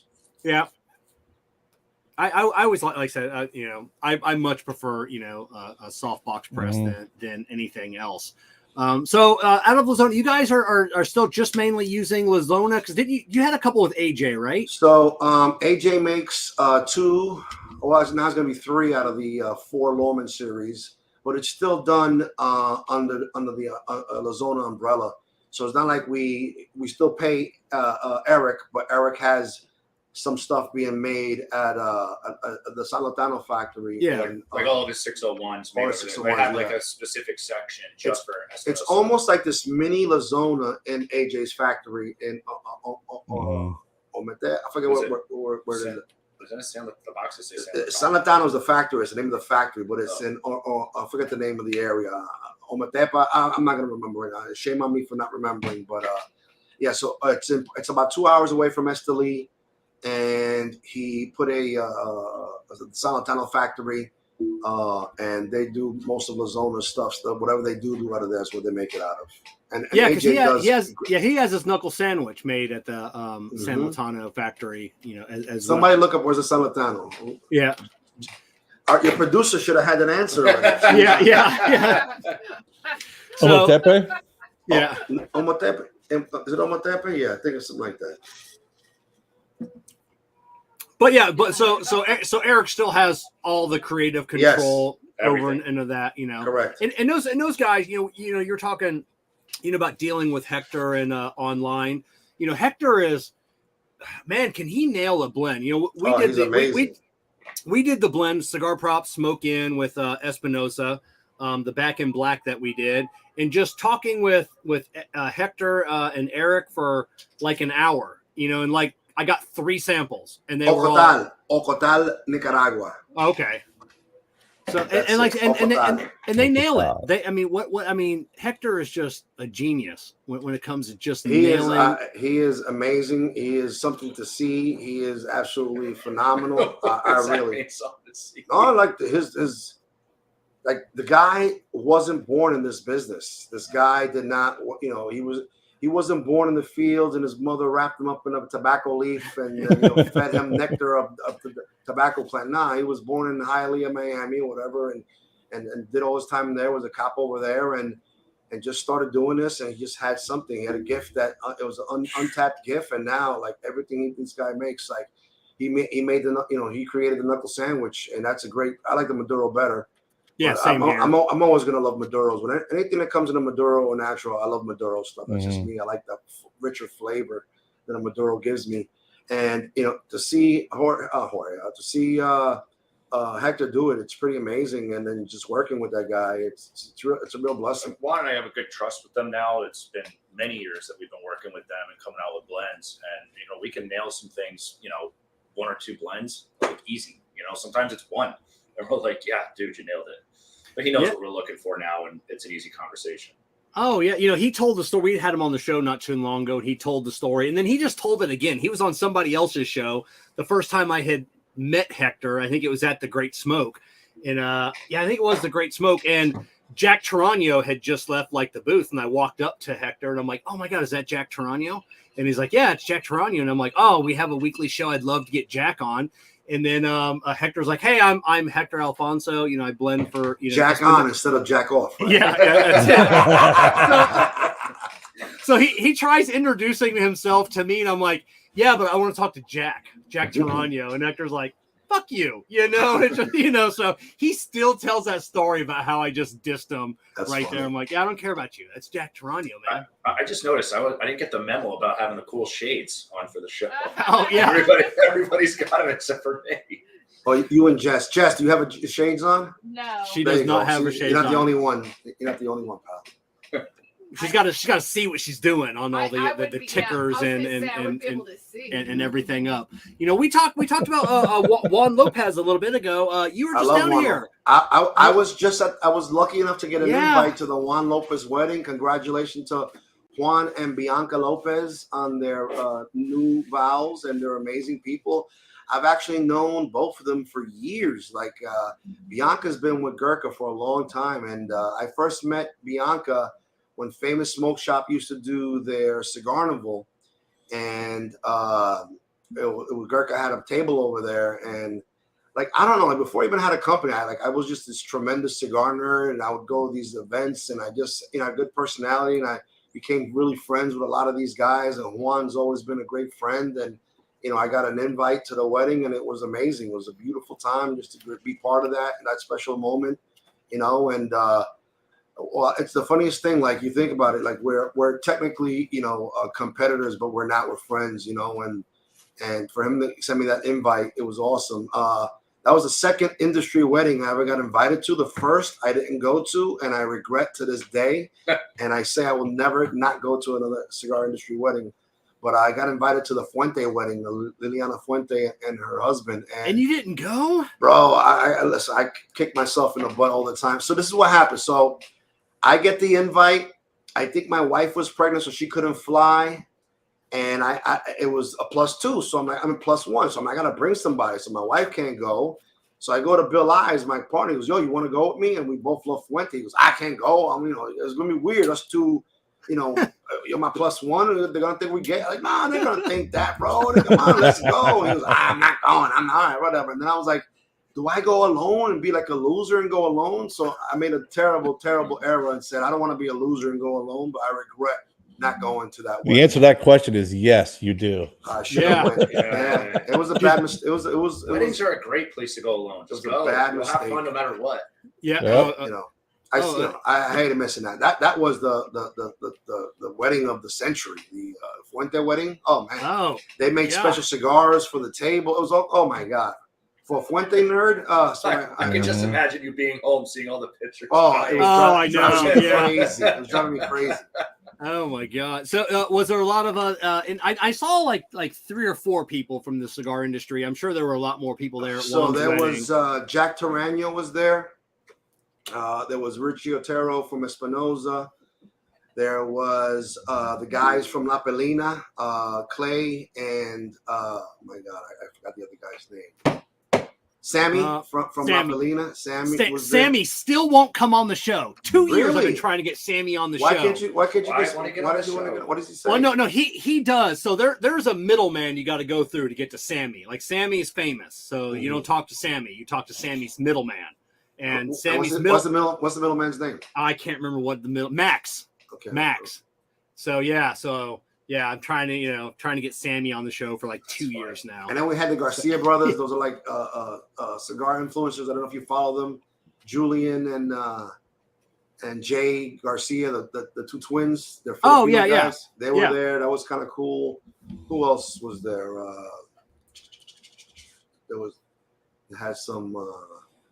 There's some retailers here and there from the area. It was actually cool, man. I had a good time. It was nice. He was like, so you could tell, like, there was Bianca's family was the regular people, and you had the degenerate cigar industry people. So you had people dancing on the dance floor, equal amounts of people dancing on the dance floor, and then outside, it had an outside covered patio. We were out there smoking. He goes, Juan came in one day. He goes, you guys smoke every day, 10 cigars a day. You cannot have one day where you don't smoke a cigar and come in here and dance. We're like, get out of here. Go ahead and smoking and drinking. It was the most funniest. It was just a great time. I love this industry. It's true. Like, we went and we hung out and he had plenty of smokes and we went out, grabbed smokes. They did a cigar. It was a J&B for Juan and Bianca. It was a special blend for them. So I took 2 of those as a souvenir, smoked them. It was nice. I had some Gurkhas. The La Pelina guys took some out. And then his best man works at Plasencia. God, I can't remember the best man's name. But he's a Plasencia rep. I'm not gonna remember his name. So anyway, but we had some boxes of Plasencia. It was actually a great time. I just chain smoked out there, had a good time. I was still walking around with the cane. I'm still not doing good. I had a surgery. So we were here at the office. Last time I was on a podcast was actually on a Smoke Night Live, and we were announcing the tenure. And then I had been drinking many scotches, and then Kevin brought out his one-wheeler, and they were wheeling it around here. And I'm like, how hard could it be? I get on it, and the first time I kind of did it, it was all right. I said, let me try it again and see if I get my balance. It was a simple fall. It wasn't even like a very violent fall, but I fell off, and I heard a crack in my foot. I was like, oh my God, I think I sprained my ankle. And I looked back, and my foot's dangling like it should be like this, and it was like this. It was a sight. Terrible. So I wound up needing surgery. They put pins in there. I'm still recovering. I'm doing PT 3 times a day and stuff like that. So that's been going on. Man, and then just wrapped up. I noticed you guys weren't at TPE this year. Have you? I was looking back. Have you guys ever done a TPE? We have not done a TPE yet. No. Okay. And any reason why you guys haven't done TPE? just being small company, we can't go to everything. You know, I would like to go, but Kevin, I'll let you answer this one. Yeah, it's just not in the budget. Unfortunately, we're small, right? You know, we've got overhead now with an office for many years. This office, unfortunately, may inadvertently be changing due to landlord issues, but it's just a small company. Have to choose our battles. So we'd love to go, and then it's a tough time of year for me as well, because right now that's when my day job does around their sales kickoff. So I'm out of the field from that time, and then we're in our Q1. They want you to get going. So if you take time off, it's a whole thing. But we pick and choose our battles, right? So we focus, on a lot of the local events here. Juan gets to travel. Like he goes to Ormeta, he goes to Atlanta a lot, he goes down to Florida, North Carolina for Charlotte Cigar Week. And then we do our big Protocol pool party, where it started at my house, and now we made it a ticketed event because my house couldn't handle it anymore. And this is now year 3 of the This is now year 3 of it, and this year is going to be bigger. It's kind bigger of and badder. Yeah, it's kind of the same thing. Like a lot of companies I see even doing it. I see Roma Craft does it with Weasel Fest. Erica Espinosa does it with La Zona Palooza. So we kind of, we started it with Drew State does Barn Smokers, right? But I don't know. It's a little different, but it's a ticketed event. So then we started doing the Protocol Pool Party, and it's been actually really good every year. We get about 100, 150 people, and this is the second year where it's a two-day event. And Andrew McCurry's watching. He's going. He already bought his VIP ticket, and it's a real good time. You get a 10 cigar, or is it like 5 cigars during the VIP night, 10 cigars during the regular night. All you can eat, all you can drink. All you could drink. Band, DJ. It's just a good time. Everything. And this year, I think we kind of priced ourselves out of the market. So what you need to do with these events, right? I'm not going to school anybody out there that's ever run an event, but you got to cover the venue cost. That's the biggest thing. Oh, right? yeah. And then the food and drink, we do all you can eat, all you can drink all day. And this is not a thing to make money. This is kind of like a give back to our fans. Yeah. So this year you get that VIP ticket. Last year was $275 because I was concerned, but I think we had demand and we kind of priced ourselves out. So this year I dropped it by $75. It's $200. $200 this year for a VIP 2-day event. Absolutely insane. Absolutely insane for that price. 200-acre property. It's got a massive pool. The hot tub can fit 35 people. We can smoke, drink everywhere. Yeah, you can take a hike and see one of the best views of the Poconos and the Delaware Valley. It's absolutely insane. And the venue loved us so much the first year because we didn't trash the place. There wasn't cigar ashtrays. It goes to our customers are just absolutely amazing. Everybody helps clean up on Sunday after. And they said, hey, we'll give you a screaming deal for Friday. And you take it for the whole nice. Saturday or Friday to Sunday. So this year, when is it this year? It's the last weekend in July, right? Last weekend in July 28th, and will be VIP ticket opening around 5 p.m. So people will show up a little bit early, but then you get put to work. And then Saturday will be general admission. We open that now up at noon since Juan and I stay, on premise, so we can get up early and get everything ready and set up. So we started at noon, and it goes all night. You can camp out. I put a tent out in the field, so your tent's covered by a tent. So if you buy a crappy tent from Walmart, it's not actually waterproof. It's July, so it's beautiful. It's July. Yeah. We had a guy put a whole hammock up underneath the tent. He was like, "I'm not even just bringing the hammock." He slept out there with his dog. Oh, that's nice. Yeah, it's absolutely amazing. If you've seen the videos, you've seen the pictures, like that event's off the charts. Oh, it is. And you guys got another event up in your in the Northeast now. Was it Dave Garofalo at Two Guys just announced his great smoke type of event. Mm-hmm. You guys going to be doing that one since it's in your neck of the woods? No, we don't have an account with Dave. Oh, okay. So we'll leave it at that. Yeah. All right then. Screw that guy. No, it's not about screw that guy. No, I know. Some people, the whole boutique thing scares some people, and some people don't really do full blown boutique. Corona, Jeff has invested in us, and they carry our stuff, and that's a great place. And but not everybody's doing boutique. It's tough. It's a tough market because from what I've seen, a lot of these people at brick and mortars, they want a cigar that sells itself, and it's just unfortunate. You know what sells itself? Padron, Fuente, Perdomo, AJ, Rocky. They sell themselves. Yeah. You're gonna have to do some work to sell an Amendola, Protocol. Stogie Road with Cigars. You gotta do a little work. And these guys sometimes, unfortunately, unless it's a really geeky, nerdy kind of brick and mortar, the average brick and mortar doesn't want to work. They want to just the stuff to sell themselves, and then they say, "Oh my God, your stuff's not selling." It's like, it's not that it's not selling; it's that you're not putting in a little bit of TLC to make to. Because I always say, brick and mortars, you could sell anything you want. Because people say, "Well, what should I smoke?" How many times I get that? What I want to try something different, and or you tell them like, "Listen, I know you go get the Fuentes, they're great, but let me try something different." These guys are not every brick and mortar doing that kind of work, unfortunately. We can't be everywhere, and we work with our independent reps. So I'll give a shout out to Eileen Arroyo Colon. She is killing it in Puerto Rico. Like, we're blowing up out there. I'm shipping cigars left and right to her.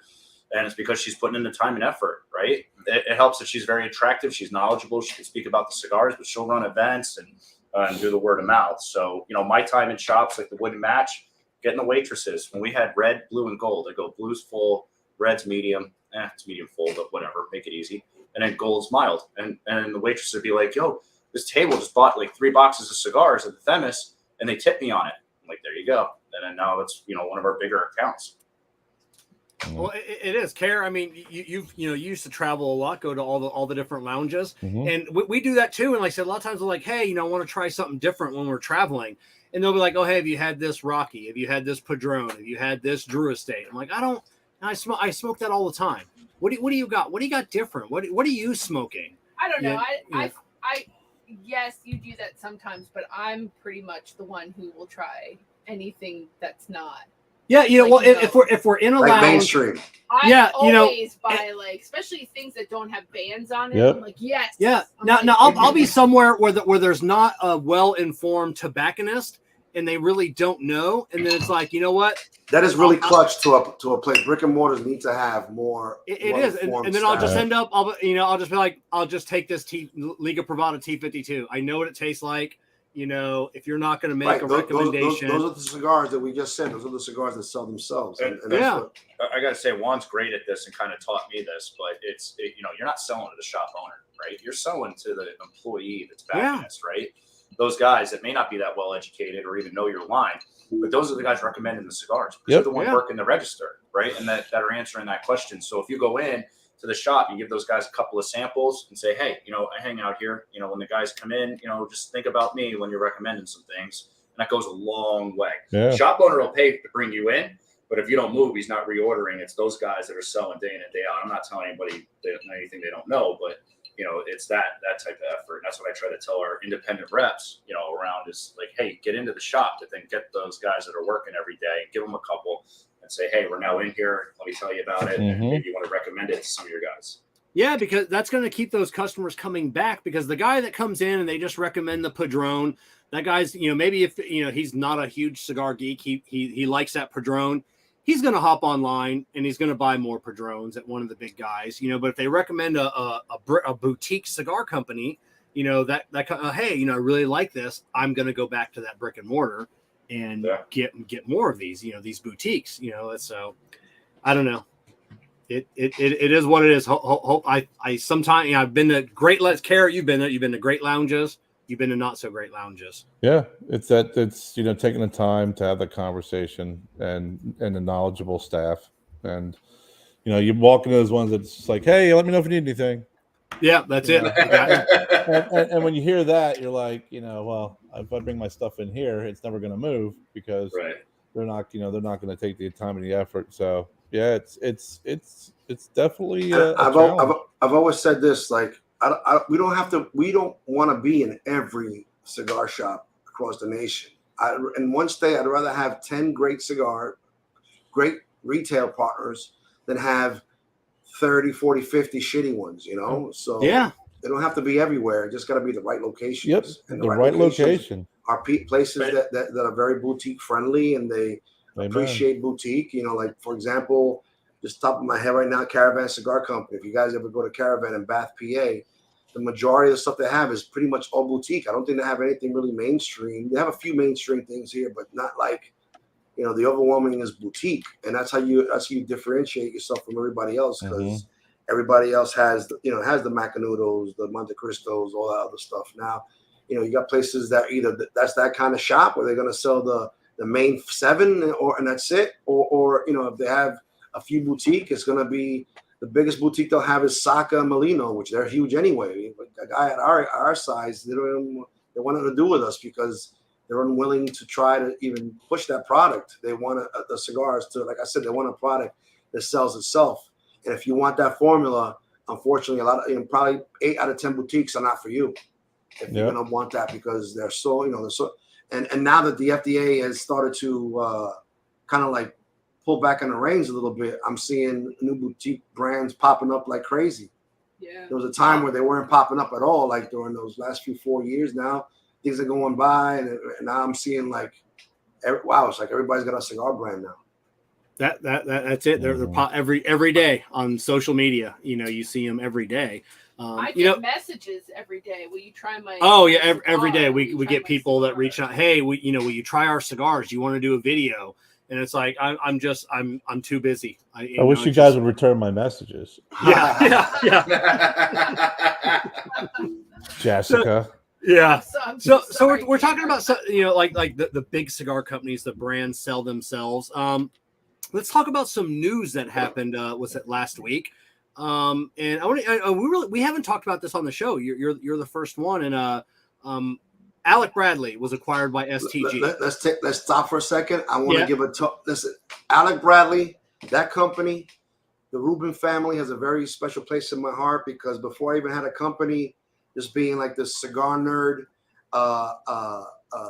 Alan Rubin would invite me. If he would have an event at CI, would have Cigar Fest, and even the New York Big Smoke. He'd actually invite me to work his booth a few times, and I've been with him there, and just a great family. I couldn't be more happier and prouder for the Rubin family, and I want to throw a congratulations on that $72 million buyout. Yeah. God bless you guys, and you guys deserve it. You created an American icon, an American iconic brand, and it's the American dream to get bought out, and you guys did it, and I'm so happy for them. I already started seeing the naysayers on social media, like, oh, you guys are sellout. Nah, this is what the American dream is about. You build something, a bigger company wants to buy it, and you move off into the sunset. I actually texted Alan the other day. I was like, listen, congratulations. I'll see you in 5 years when you and the boys come out with your next cigar brand. That's what it is. So God bless to the Rubin family. Oh, definitely. The first time I met Bradley was in one of the dojo whereby rooms, during COVID, and I didn't know anybody from the company. I'd smoked their cigars, and like Bradley, it was like one of those, like, I'm like, oh my God, it's Bradley Rubin, and he had said at one point, he goes, Kevin, how have you never had me on your show? And I'm like, I don't know, you're Bradley Rubin. You're like famous. You're like uber famous, the family. And I'm like, we'll have you on the show. Then it was like 6 months later, he sent me a message on Facebook. Hey, you remember you're going to have me on your show? And I'm like, all right, we'll have you on. And we become good friends. And what a great guy. Good. But good people. They are great people. Now, for the most part, like 99% of all the feedback I've seen is just absolutely great. Everybody's congratulating. Great job well done. But that we didn't see that a lot last month when it was announced STG acquired Room 101. It was all straight across the board. You even had Robert Caldwell, I kind of jokingly but kind of seriously calling Matt Booth a sellout. And listen, what's the difference between the two companies? For me, there was no difference. So I actually am very close with Matt Booth. As you can see, I got the Boofy ring. I don't know if you guys can see that at all. I got the Boofy Cristo. It's actually, I had him made a custom ring of his face with the crown of thorns and the glasses, and it's I call it Boofy Cristo. I got his jewelry. I love Matt Booth. I joke around, but it's like my man crush in the cigar industry. I love Matt Booth. Met him years ago.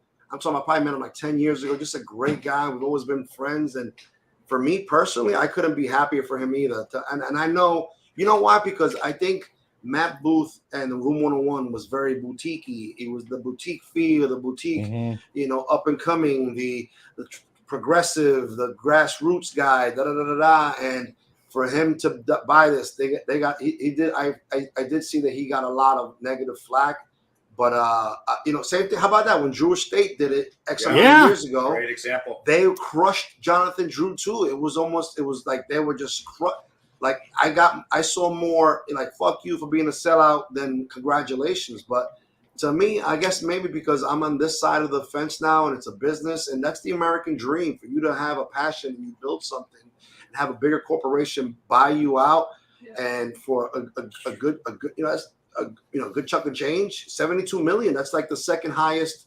buyout ever in the history of cigars.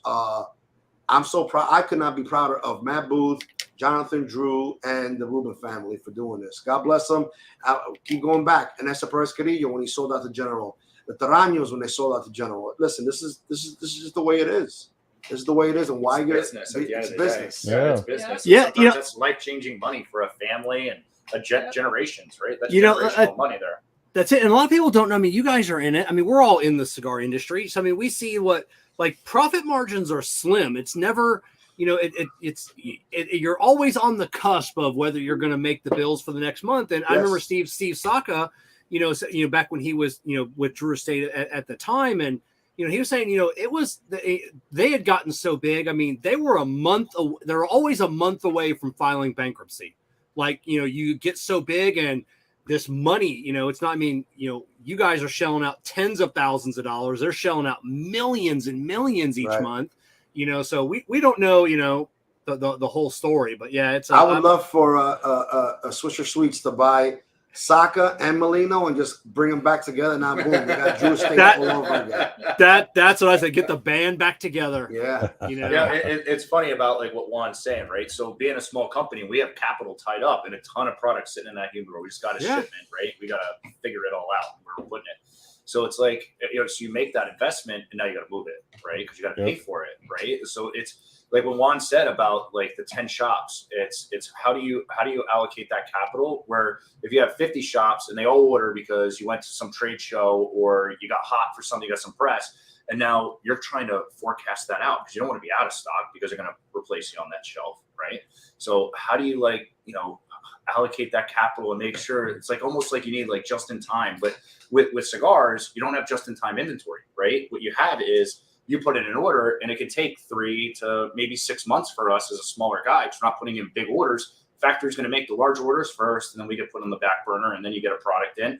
Okay, now it's all hands on deck, reps, start moving this. We got a ton in stock. Let's figure out what we need to do. Let's create an incentive to move it because we got bills to pay, right? And I got a day job, right? So it's a fine balance, right? And fortunately, we've been doing this. This will be 8 years. Yeah, May will be 8 years. May it'll be 8 years, and we had naysayers. We were going to be gone in 2, right? But we're still here. So yeah, you get that palette in. Like some people will see some brand manufacturers will show, oh, we just got these 2 pallets of cigars in. They're like, oh, look at all that money. It's like, well, I have to sell half of this to recoup my cost, and then I got to sell the other half of the other half to order more cigars, and then what's left over is this. Kerr, you've seen it, or you live it. Then you have this tiny amount. You get to squirrel away for yourself, possibly. Right. In our case, no. Yeah, we don't make it. We don't make a dime. we don't cut ourselves checks. Yeah, no. Yeah. We get a free flight or a hotel room every now and then. Every now and then, But yeah, it's crazy. So, but like you said, it's every company's dream. Abe just talked about this last week on KMA. He had talked about the same thing. He's like, eventually Abe's going to get to the point to where he's going to want to retire, and he's going to, if a number comes across the board, he's going to take it. I wouldn't doubt it. And, we talked to him last night, and, he's got young kids. Yeah. Like, his kids are young. The youngest one's probably about 8 years old. If that. Walk in and take it over. So, I would. Yeah. Beautiful family, too. I've actually been fortunate enough to get invited to Abe's house. He actually told me, I don't know how true this is, but why would he lie? He said, I was the first cigar manufacturer invited to his house. He said he never did it until one day I'm there and whatever. And I told him that my family was around and, I think we did some sort of release. And he was like, yo, come over to the house tomorrow. I was like, all right, no problem. We went over there, had dinner. It was great. It was a great time. The kids played in the pool, had a great time. And we just chatted. It was awesome. Yeah, probably the first one invited. I know Jonathan Drew showed up at his doorstep one day, and he lived there for like 2 years. I don't think that was an invitation. I just don't think JD left. You know, it's like, hey, I need a place, and like he lived with Abe. I think it was like a year. Just lived it in a spare bedroom. You know, way back. Awesome. You know, but yeah, you're probably the first one invited. You know, so. That's funny. Oh my God! So Juan, I'm gonna throw a picture up on the screen here, and I got a question afterwards. All right. Let's see where I did it here. So, bless you. Excuse me. Oh God! So this is 2009 versus 2023. This is It's so funny that you should pick that picture in 2009 because I got my balls broken saying that was a transvestite that I took a picture. You did. Put it back up there. Okay. If you go back to that picture where you pulled that from in the comments, there must be 1,000 people saying, "Oh, Juan, did you grab his package?" and a whole bunch of other stuff. You know, all this nasty stuff. Anyway, so back to what we're saying. So you put in the two pictures. One is 2009, and one was at the Juan Lopez wedding. Yes. What's the question? So so in 2009, look at the smile on your face. Yes. And that is. I mean, are you still having fun? In 2023. I'm having a. I was trying to be cool and suave in the other picture. 2009, I was trying to be cool, looking away and doing a stance, but I'm still having a blast. The day I don't enjoy doing this is the day I stop. So I still enjoy doing it. Back then in 2009, that's just me being a cigar nerd. I don't have a company yet. Go back to that picture, 2009. I just want to take a look at something. I wish I could see. I have an exhibitor pass. Are you looking at her Adam's apple? Yeah. Below her Adam's apple. Yeah, I tried. I tried zooming in. I'm trying to think if that was Drew Estate because again, I've also worked like being like a cigar nerd. I would just get invited to work these events. Like I'd get a call from somebody and be like, "Hey, listen, you want to come and work the table?" So I've done it with General. I've done it with General was the first ones I did it with, and then I did it with Alec Bradley a few times, and I did it with Drew Estate. I don't know. I think that year might have been Drew Estate when they had that balcony thing. But yeah, that was me walking around because back then I didn't have a company. It was just like this, cigar nerd and just this happy kid, just taking pictures all over the place. And the other one, I'm still happy. I'm just trying to be more. I'm older too. I'm like 50 years old now, so I'm trying to be a little bit more suave and trying to be cool. I got the beard and the hair coming on, so I'm trying to look cooler. You look a lot better. Yeah, Kevin. What about? I mean, you haven't been in quite as long. Are you still having fun? You still loving doing this every single day? Oh yeah, absolutely. I couldn't imagine Protocol not being a part of my life in some aspect, right? Like we're just having fun. I'm enjoying it. Like today, I was at a shop, got 3 people. They're buying pool party tickets. They're loving the cigars. Got to introduce the blends. I'm in sales, so I like talking to people. I like talking about our products. I'm proud of what Juan and Bill and Bill, the other Bill, started, and Juan and I've taken it from there. But I'm just proud of what we have. It's an honor when you're at a shop and you got your own cigars now in that humidor, right? And I'm right next to Fuente, right? Like that's an honor, right? It's you get goosebumps even talking about it, but it's really cool, Now, Juan, is there something that you miss about the cigar industry? I'll give you an example. For me, when I first got into this industry, I loved limited editions because they were true limited editions. They weren't, every month we have a limit. Now, I'm not talking about one-offs, like exclusives for clubs or lounges, but like true one-offs. Like that was like once a year, once every other year thing. I miss that because now everything's a limited edition and then it becomes a full-blown thing. Is there something you miss about the cigar industry? The only thing I could think I could really miss in the 8 years that I have been in this business is the circle bar at the PCA. Yeah. I loved that circle bar at the PCA. They got rid of that circle bar. Now they got the Club Luca. I think it's a square bar now. It's not the same. It's not the same. It used to be that everybody would go to the show. After that, 5 o'clock hits, boom, they go to dinner, few cocktails, and by 9 o'clock, the entire industry was now at that circle bar. And you'd get to see people you haven't seen all year long, and you're joking around with them. You're having a great time. You're laughing. and they got rid of that, and now it's not the same. Everybody kind of disperses, and you don't really see anybody. I felt like the closeness is not the same as it once was, and I don't think by design or anything like that, just by naturally, and plus more companies build up and more companies come into our industry, and it's just more volume, more people. So it's that little bit of the personal aspect is gone. As far as things in the industry, like you said, like that, no. I think everything comes in waves and things happen. Like I remember those days of the true limited, and that's why what we do our limiteds, we try to stay true back to those things where we don't come out with them. Once we do a limited, that's it. It'll never be enough. So buy them now while they're here, because once they're gone forever. So we do what I consider true limiteds. It's not we come out with them again, with the exception of the law, because at the request of the brand, the shop owner, Omerta, he wants the same blend, but he wants them in different vitolas. That's what he wants. That's what we're still different. We're here to we aim to please. So that's what we do. I will like add to that if I can. Yeah. Back when I started as a geek, and I have a picture that comes up my Facebook memory every June. Juan was handing out cigars with 90 miles. With Yadi Gonzalez. Yeah, Yadi Gonzalez. Famous. They had a professional photographer there taking pictures of the event. And there's Juan. You see a little bit of him, and he's handing me a cigar, right? Before we even knew each other. I had a really? Wow. Yeah. Before we even knew each other. Yeah, I just kind of knew him as like just the guy that wore the Rocky Balboa shirt at the lounge, right? And then now we own a cigar company. But we had Cigarnival in our area. We had Cigar Fest in the area, one of the biggest multi-vendor. And I feel like those kind of events have not gone. Like Cigarnival's been gone for many years. Now Cigar Fest, they decided to kill that after COVID. So I think those big multi-vendor events, I wish they would come back into our area, so it was a little more convenient. Into the Pennsylvania. So you guys mentioned the best OEO, New Hampshire, which is like 5 hours from here. So it's a big commute. But like around here, they haven't done that in a while. So what about you, Kerr? I don't think I've ever asked you this question before. Is there anything you've been doing this a very long time?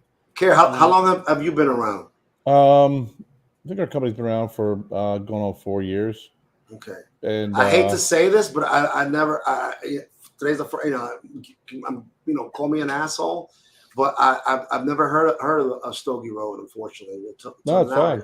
It's like you said. I mean, when you're small and you're trying to make a name for yourself, and when we first came out, we kind of did well, and then we switched factories and focused more on being kind of like what you're doing. What you guys were doing in Pennsylvania, down here in South Carolina, North Carolina, being more focused more regionally, because I have a day job.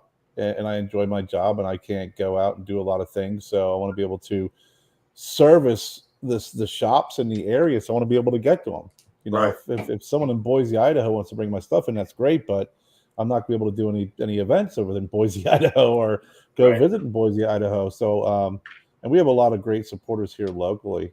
And Kevin, I mean, it's I don't think I haven't been to any of the shows like PCA or anything, so I really can't speak intelligently to things the way they used to be and the way they're not. I just still enjoying everything about the industry. And I had you guys on when I used to do my show years ago, the Stogie Road show. I had Kevin and Juan on. Yeah, really? Yeah. Okay. We were on his show. Yeah, about 5 years. That was due to Chris Haskell. Yeah, about 5 years ago. Yeah. And now Juan's an asshole. Yeah. I don't want to say anything, but yes, now Juan officially puts you in. But asshole category, yes. But I'll let it slide. Yes. After hearing the scotch and the ankle and stuff, I can probably figure out why you don't remember being on the show. I enjoy this. Like, I still enjoy this. And when I was doing my show, towards the end, it just was not. I wasn't, like you said, I wasn't having fun doing it, so I stopped doing it. And Kevin asked me to be the co-host here. And this is what I really love doing. I love interacting with folks, and especially with cigar brand owners, and getting to learn more about you, and introducing boutique brands to people that would have never heard of them before or never tried them before unless they watch the show. And also getting to know some of the bigger names in the industry and getting to know them a little bit more personally and putting a little bit more personal touch to it. One thing that I do like, that's the opposite of what you asked. Something that's changed that I do like is that I'm seeing more and more of the big guys. I haven't seen George Padron do it too much, but everybody else, Rocky, even Carlito, they're becoming more and more social media driven.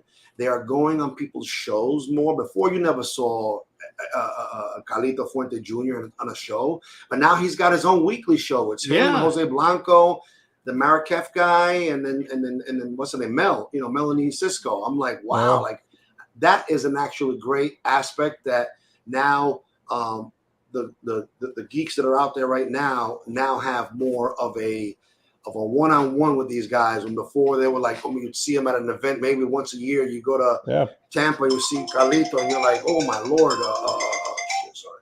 You see, oh my Lord, look at that right there. That's Carlito. I don't know if I can talk, but now it's kind of broken that bridge, and it created more of a unity and more of a hands-on where I can now picture this person. I think the only person who's not doing it, I would say, Rocky does it a lot. AJ even does it a lot. Carlito does it a lot. Like I don't really see George Padron doing it much. That's what I love about this with working with Kevin, because I know when I was doing my show, it was a lot of boutique and introducing these boutique brand owners to consumers. And now I do really enjoy seeing, like you said, seeing Carlito and Jose and all these different folks doing these different shows, and you get a chance to know them because the brand, you walk in a cigar shop, you see the box. Now you're really getting a chance to hear more about the origins, a little bit more about what they're passionate about, and I think that's fantastic. It's great. Now, Kevin, someone here, tell us this story. How did the cyber crimes made an appearance at Nathan's hot dog eating contest? Yeah, we sponsor George Chigger. He's a professional food eater, #1 in Pennsylvania. I think it changes all the time. I'll say like 18th in the world, professional food eater. And we became good friends with him at a Caravan cigar company. And the guy's just a massive human being. He must be like 6'5", probably like 300 pounds. But he lost a lot of weight doing food challenges. But he went to Nathan's hot dog eating competition, and they said, you can't have any branding. But he said, can I put a cigar in my hat? So he had cyber crimes in the hat. And then when he brought out the jug and ESPN panned over, his jug had the big Protocol P. And I was at Caravan. We're watching it on 4th of July. I am cheering. I am screaming. I couldn't believe it. That's awesome. It was like my little 15 minutes of fame there for Protocol Cigars. But I was very happy. But George is a great supporter. He's got our stickers all over his car. CigarMedics.com. Check him out. But he's a big supporter of us, and we're a supporter of him. Oh, super cool. What's he known for? Is he, because some guys are known for like one thing. Is he known for something like that he can eat the most of? Or is he just he's just all over? He's all over. Like he's all over. On the show here, we've had him do pictures, like an entire pitcher of beer in 30 seconds. 21 seconds. 21 seconds. Whole pitcher of beer. Whole 5 picture. 5 cans. 5. Yeah, it was crazy. Yeah, he could do pretty much anything. And he's done these Das Boots. He used to do gallons of eggnog at Christmas time. If you Google him, he has a page. Yeah, he's got a whole YouTube channel where he does competitions. Watching it in person, watching it on TV is one thing. When you watch it in person and you're hearing the sounds and you're there, it's like, oh God, like I can't look at this. He drank 2 gallons of eggnog. Oh my God. He has a great saying. He goes, I drink pitchers like pints and pints like shots. And that's absolutely true. Yeah. Oh my God. That's awesome. I'm definitely stomach hurts. So Ron had posted up the link here, so I'll definitely check him out for sure. We're gonna wind down the show. I got a couple personal questions for you guys. We'll start with Kevin. How are you a better person because of Juan Cancel? I like that. That's funny. So I mean, that's a great question. Yeah. Wow. Okay. So, how am I a better person? You have to understand your patients, right? You have to understand what something could be skewed as marketing when I don't think so, and then it gets a whole ton of likes, and I'm like, okay, maybe I was wrong about that post. But yeah, I think just understanding kind of the limits of marketing where I wouldn't necessarily go, but you know what, that kind of worked, right? So, right, Juan, how are you a better person because of Kevin? Understanding the actual business aspect of this whole thing. So I'm the dreamer, I'm the personality, I'm the guy, I'm blah, blah, blah. I'm the talkative guy, but sometimes, we can't do everything that I want to do. And sometimes it has to be explained to me, but well, we can't spend $100,000 on this. That doesn't make financial sense. To answer another way that I can answer the question with Kevin, I think I made him better. I broke him out of his shell a little bit more. In the beginning, he was just quiet. He didn't really talk too much, but I really forced him. And it's so easy. And it's nothing we do purposely, but you kind of see it here. Like I kind of took over this interview, but I would push him more. Kevin, you answer this one. You answer this one, because he'll just sit in the background. I will say he did do that. Now I will say I do talk a lot, especially in my day job. I am in sales, right? So you have to present and talk to customers. But it's like a private thing. This over here more of a public figure kind of thing. But I always wanted to be behind the scenes, believe it or not, with Protocol. I wanted Bill and Juan as law enforcement, the company, right? I wanted them to be the face. I didn't want to be on camera. I would always sit on the side, but supporting. But I'd be on the side just smoking a cigar. You guys are the face. But then when we took over as the two owners of the company, I'm like, I guess I have to now, Juan. Like, there's like, if I own it, my dad always said to me, because he owned his own business, and he said, you never want to be an absentee owner. You want to own this thing and be in the forefront. So yeah, that was a bit of a learning experience, but Juan definitely pushed me, and he loves to talk too. And but it's nice that a lot of times he's like, I'm talking too much, Kevin. It's all you know. So what's one habit you would love to change about the other person? Juan, we'll go first with you. What's one thing that Kevin, like, is there a habit like you got to stop doing that, bro? Gym selfies.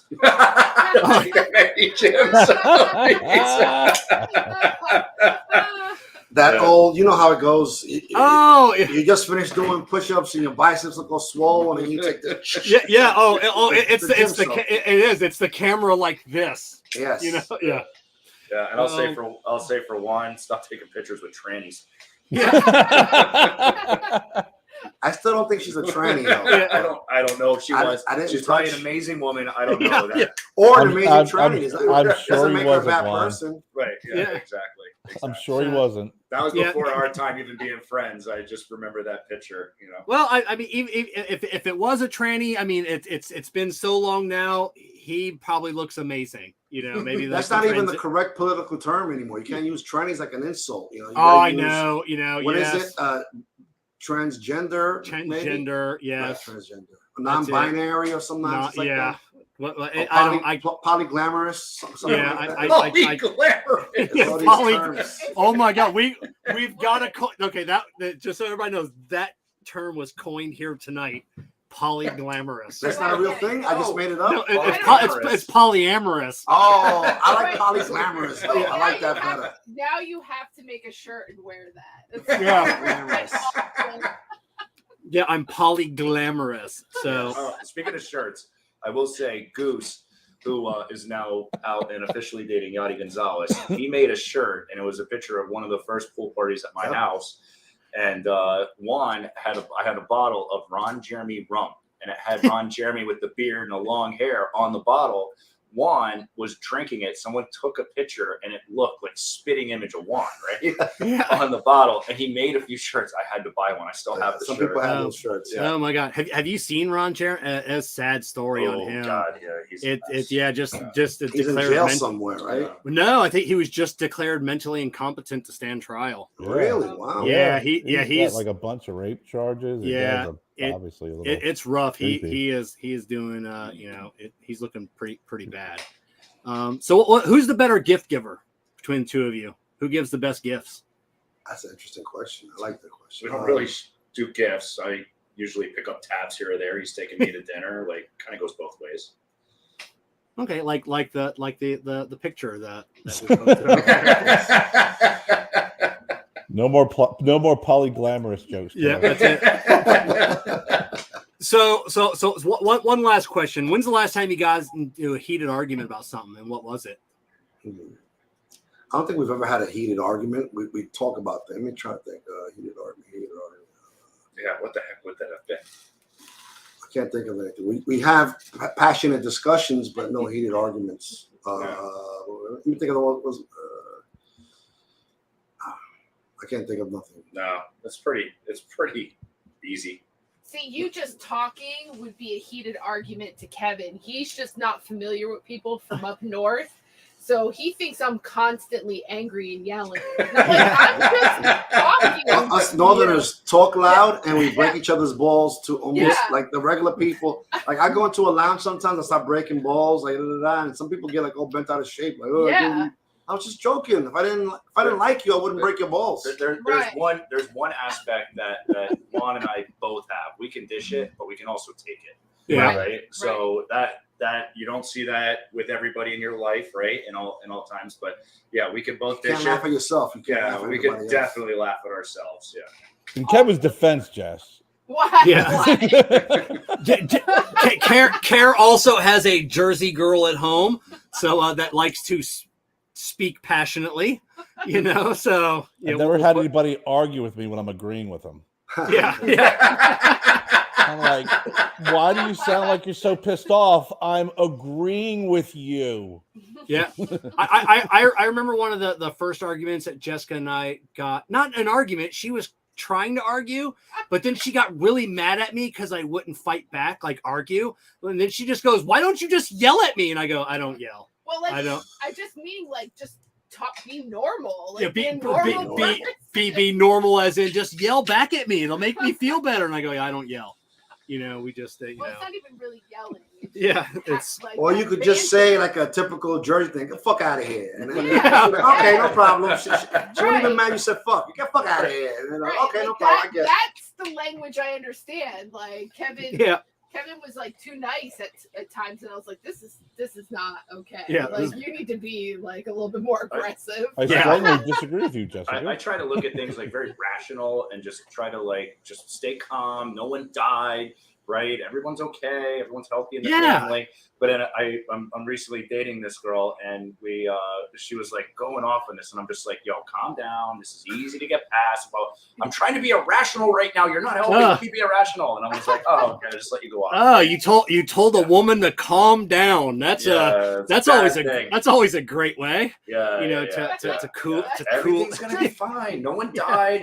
Your kid's healthy. The dogs are fine. God. Like, don't worry about it. And then all of a sudden, it's like, I am trying to be irrational right now, and you're not helping the situation. I'm like, all right, be irrational. Go. That sounds 100% like me. Like I've said that to Kevin. Like, just let me be a psycho for a second. We've had some heated conversations here, and that was always my stance. It's like, can everybody just calm down? Like, we're okay. And then everyone just wants to scream and yell. It's like, I guess, all right, get it out of your system. I'll shut up.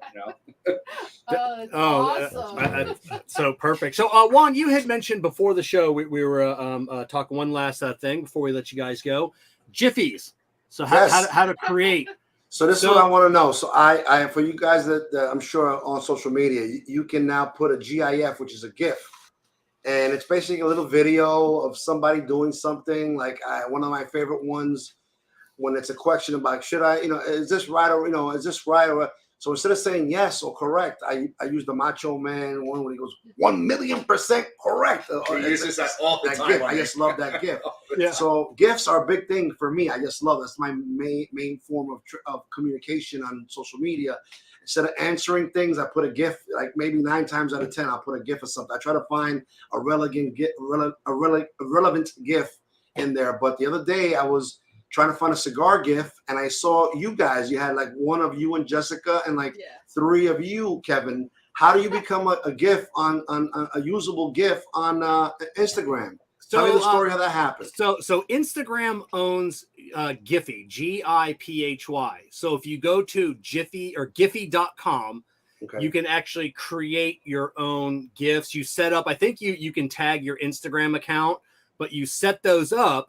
And then, as anybody's on Instagram, they can just search when you're searching for cigar or protocol or Juan Cancel, those will come up. So you You just got to go to Giphy.com. Oh my God, he's gonna have 20 tomorrow. Well, These guys watching out here, they're gonna have 20. Bill Regone will make 20 of one. Giphy.com. Right. So I came in one day to Kevin and said, I don't understand why when I search I can't find like certain things. Like you would think that more, cigar stuff would be on that, and it wasn't. But like Room 101 has so many. Like there's a few out there, but so Kevin and I found out how to make them. So we were like making them like crazy. So you can make a whole bunch. And then if you have like ones of other things that you like, of other cigar makers, that you can make your own. Yeah, you can make you can make whatever you want. So and then like I said, once you save them in your account, it usually takes a couple of days for them to get approved. Yeah. About half of mine didn't get approved because they're cigar related. The other half got approved. And then once they're approved, they automatically upload it to Instagram, so you can so you can find them. Wow. It's really awesome. So I will say the other day, Juan does do gifts, but he had one of the best lines for our friend John Reamer. He got engaged and maybe packed down a couple of pounds. And there was I did a picture of him back at the Protocol Studios here, dancing, and he was super skinny, like 180 pounds, right? And he's not that now, right? Won't go into what that is. So Juan posted on there, was like, "Wow, pal, what a difference to today. Keep carb loading, bud." We were all dying at the shop when we saw that. Everybody was dying. Oh my God! I tried to find a gift for carbs, but I didn't find somebody like eating pasta. I was looking for somebody just devouring plates of pasta, but I didn't find it. So. And that one I actually wrote something. Oh, we were all dying at the shop. Oh my God, that's awesome. So, like we were talking about earlier, I could have sworn it's only been 10 minutes since we started the show, but it's been 2 hours. We said this earlier before we even started. How sometimes it flies. It's crazy. Like the human attention span is usually like 2 or 3 minutes, but sometimes you do these shows and look, we just crossed over the 2-hour mark, and it felt like 10 minutes actually. Oh, it has. Kerr, and any final questions? Anything for our guest tonight? No, it's great seeing you guys again. Juan is, I know it's our second time meeting, but great cigars. Like I was telling Kevin, I was introduced to your cigars probably about 5-6 years ago, up in Maryland. I remember the place. Wasn't the owner Death the one you mentioned? What? Was the owner Death? Huh? Exactly. Was the owner of that place you mentioned, was he Death? No. I remember there was a cigar shop in Maryland that we opened up. No, the owner was Death. I can't remember if and this is a while back. There was Quartermasters. I think that was the one that the guy was Death. Was that it, Kevin? Yeah. Quartermaster was I think it was Burnt Leaf too. Is where I first. Burnt Leaf. And you started having stuff there. Yeah, I used to put a lot of time up there, and that's where I first was introduced to your cigars, and I've been a fan ever since, man. So thank you, appreciate it. Keep up the great work, guys. All right, guys, thank you for coming on, and we'll definitely, hopefully, Juan, we'll see you down here in Tampa sometime. We'll get to hang out again. All right, so I'll see you in April at Charlotte Cigar Week then. For sure. Charlotte, North Carolina. Yeah, Charlotte, North Carolina. That's where Charlotte Cigar Week is in Charlotte. Yes, I'll jot that down. All right, guys, you guys have a good night. Take care. All right, see you. See you guys. Bye. See ya. All right, so everybody start typing in the word cigar, and then we'll get to our tapping ash and taking names. Oh my God, Manny!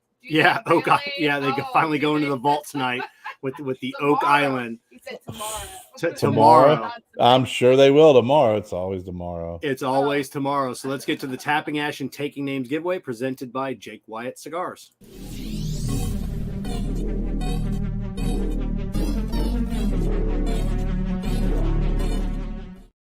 All right, so tonight we've actually got some great prizes from our partners over at Illusione.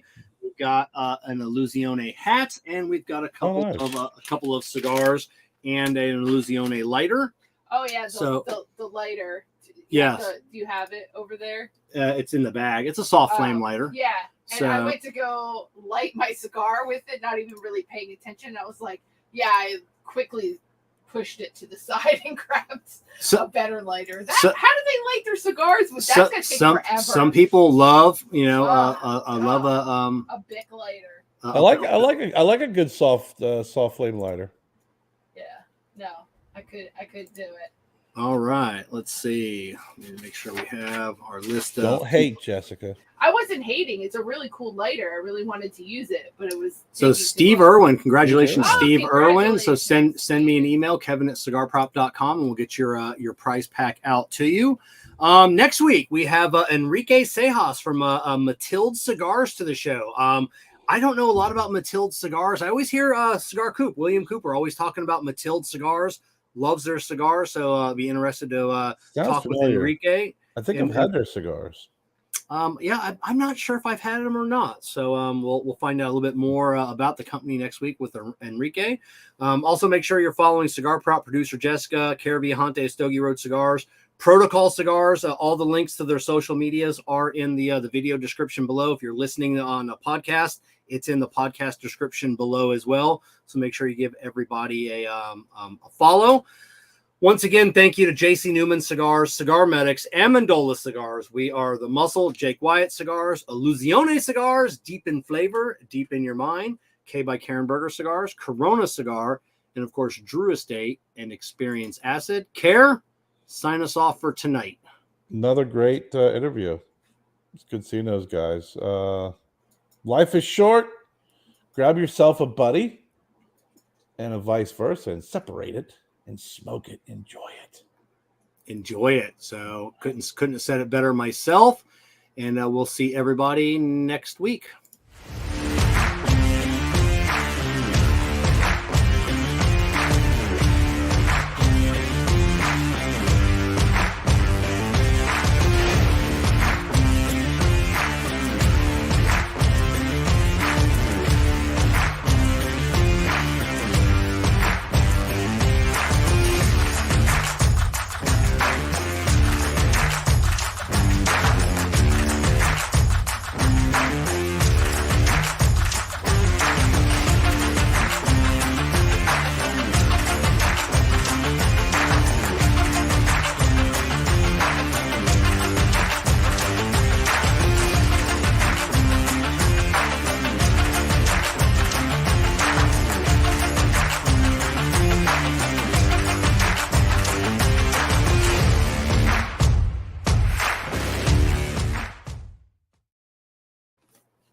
Oh, I forgot to hit end broadcast.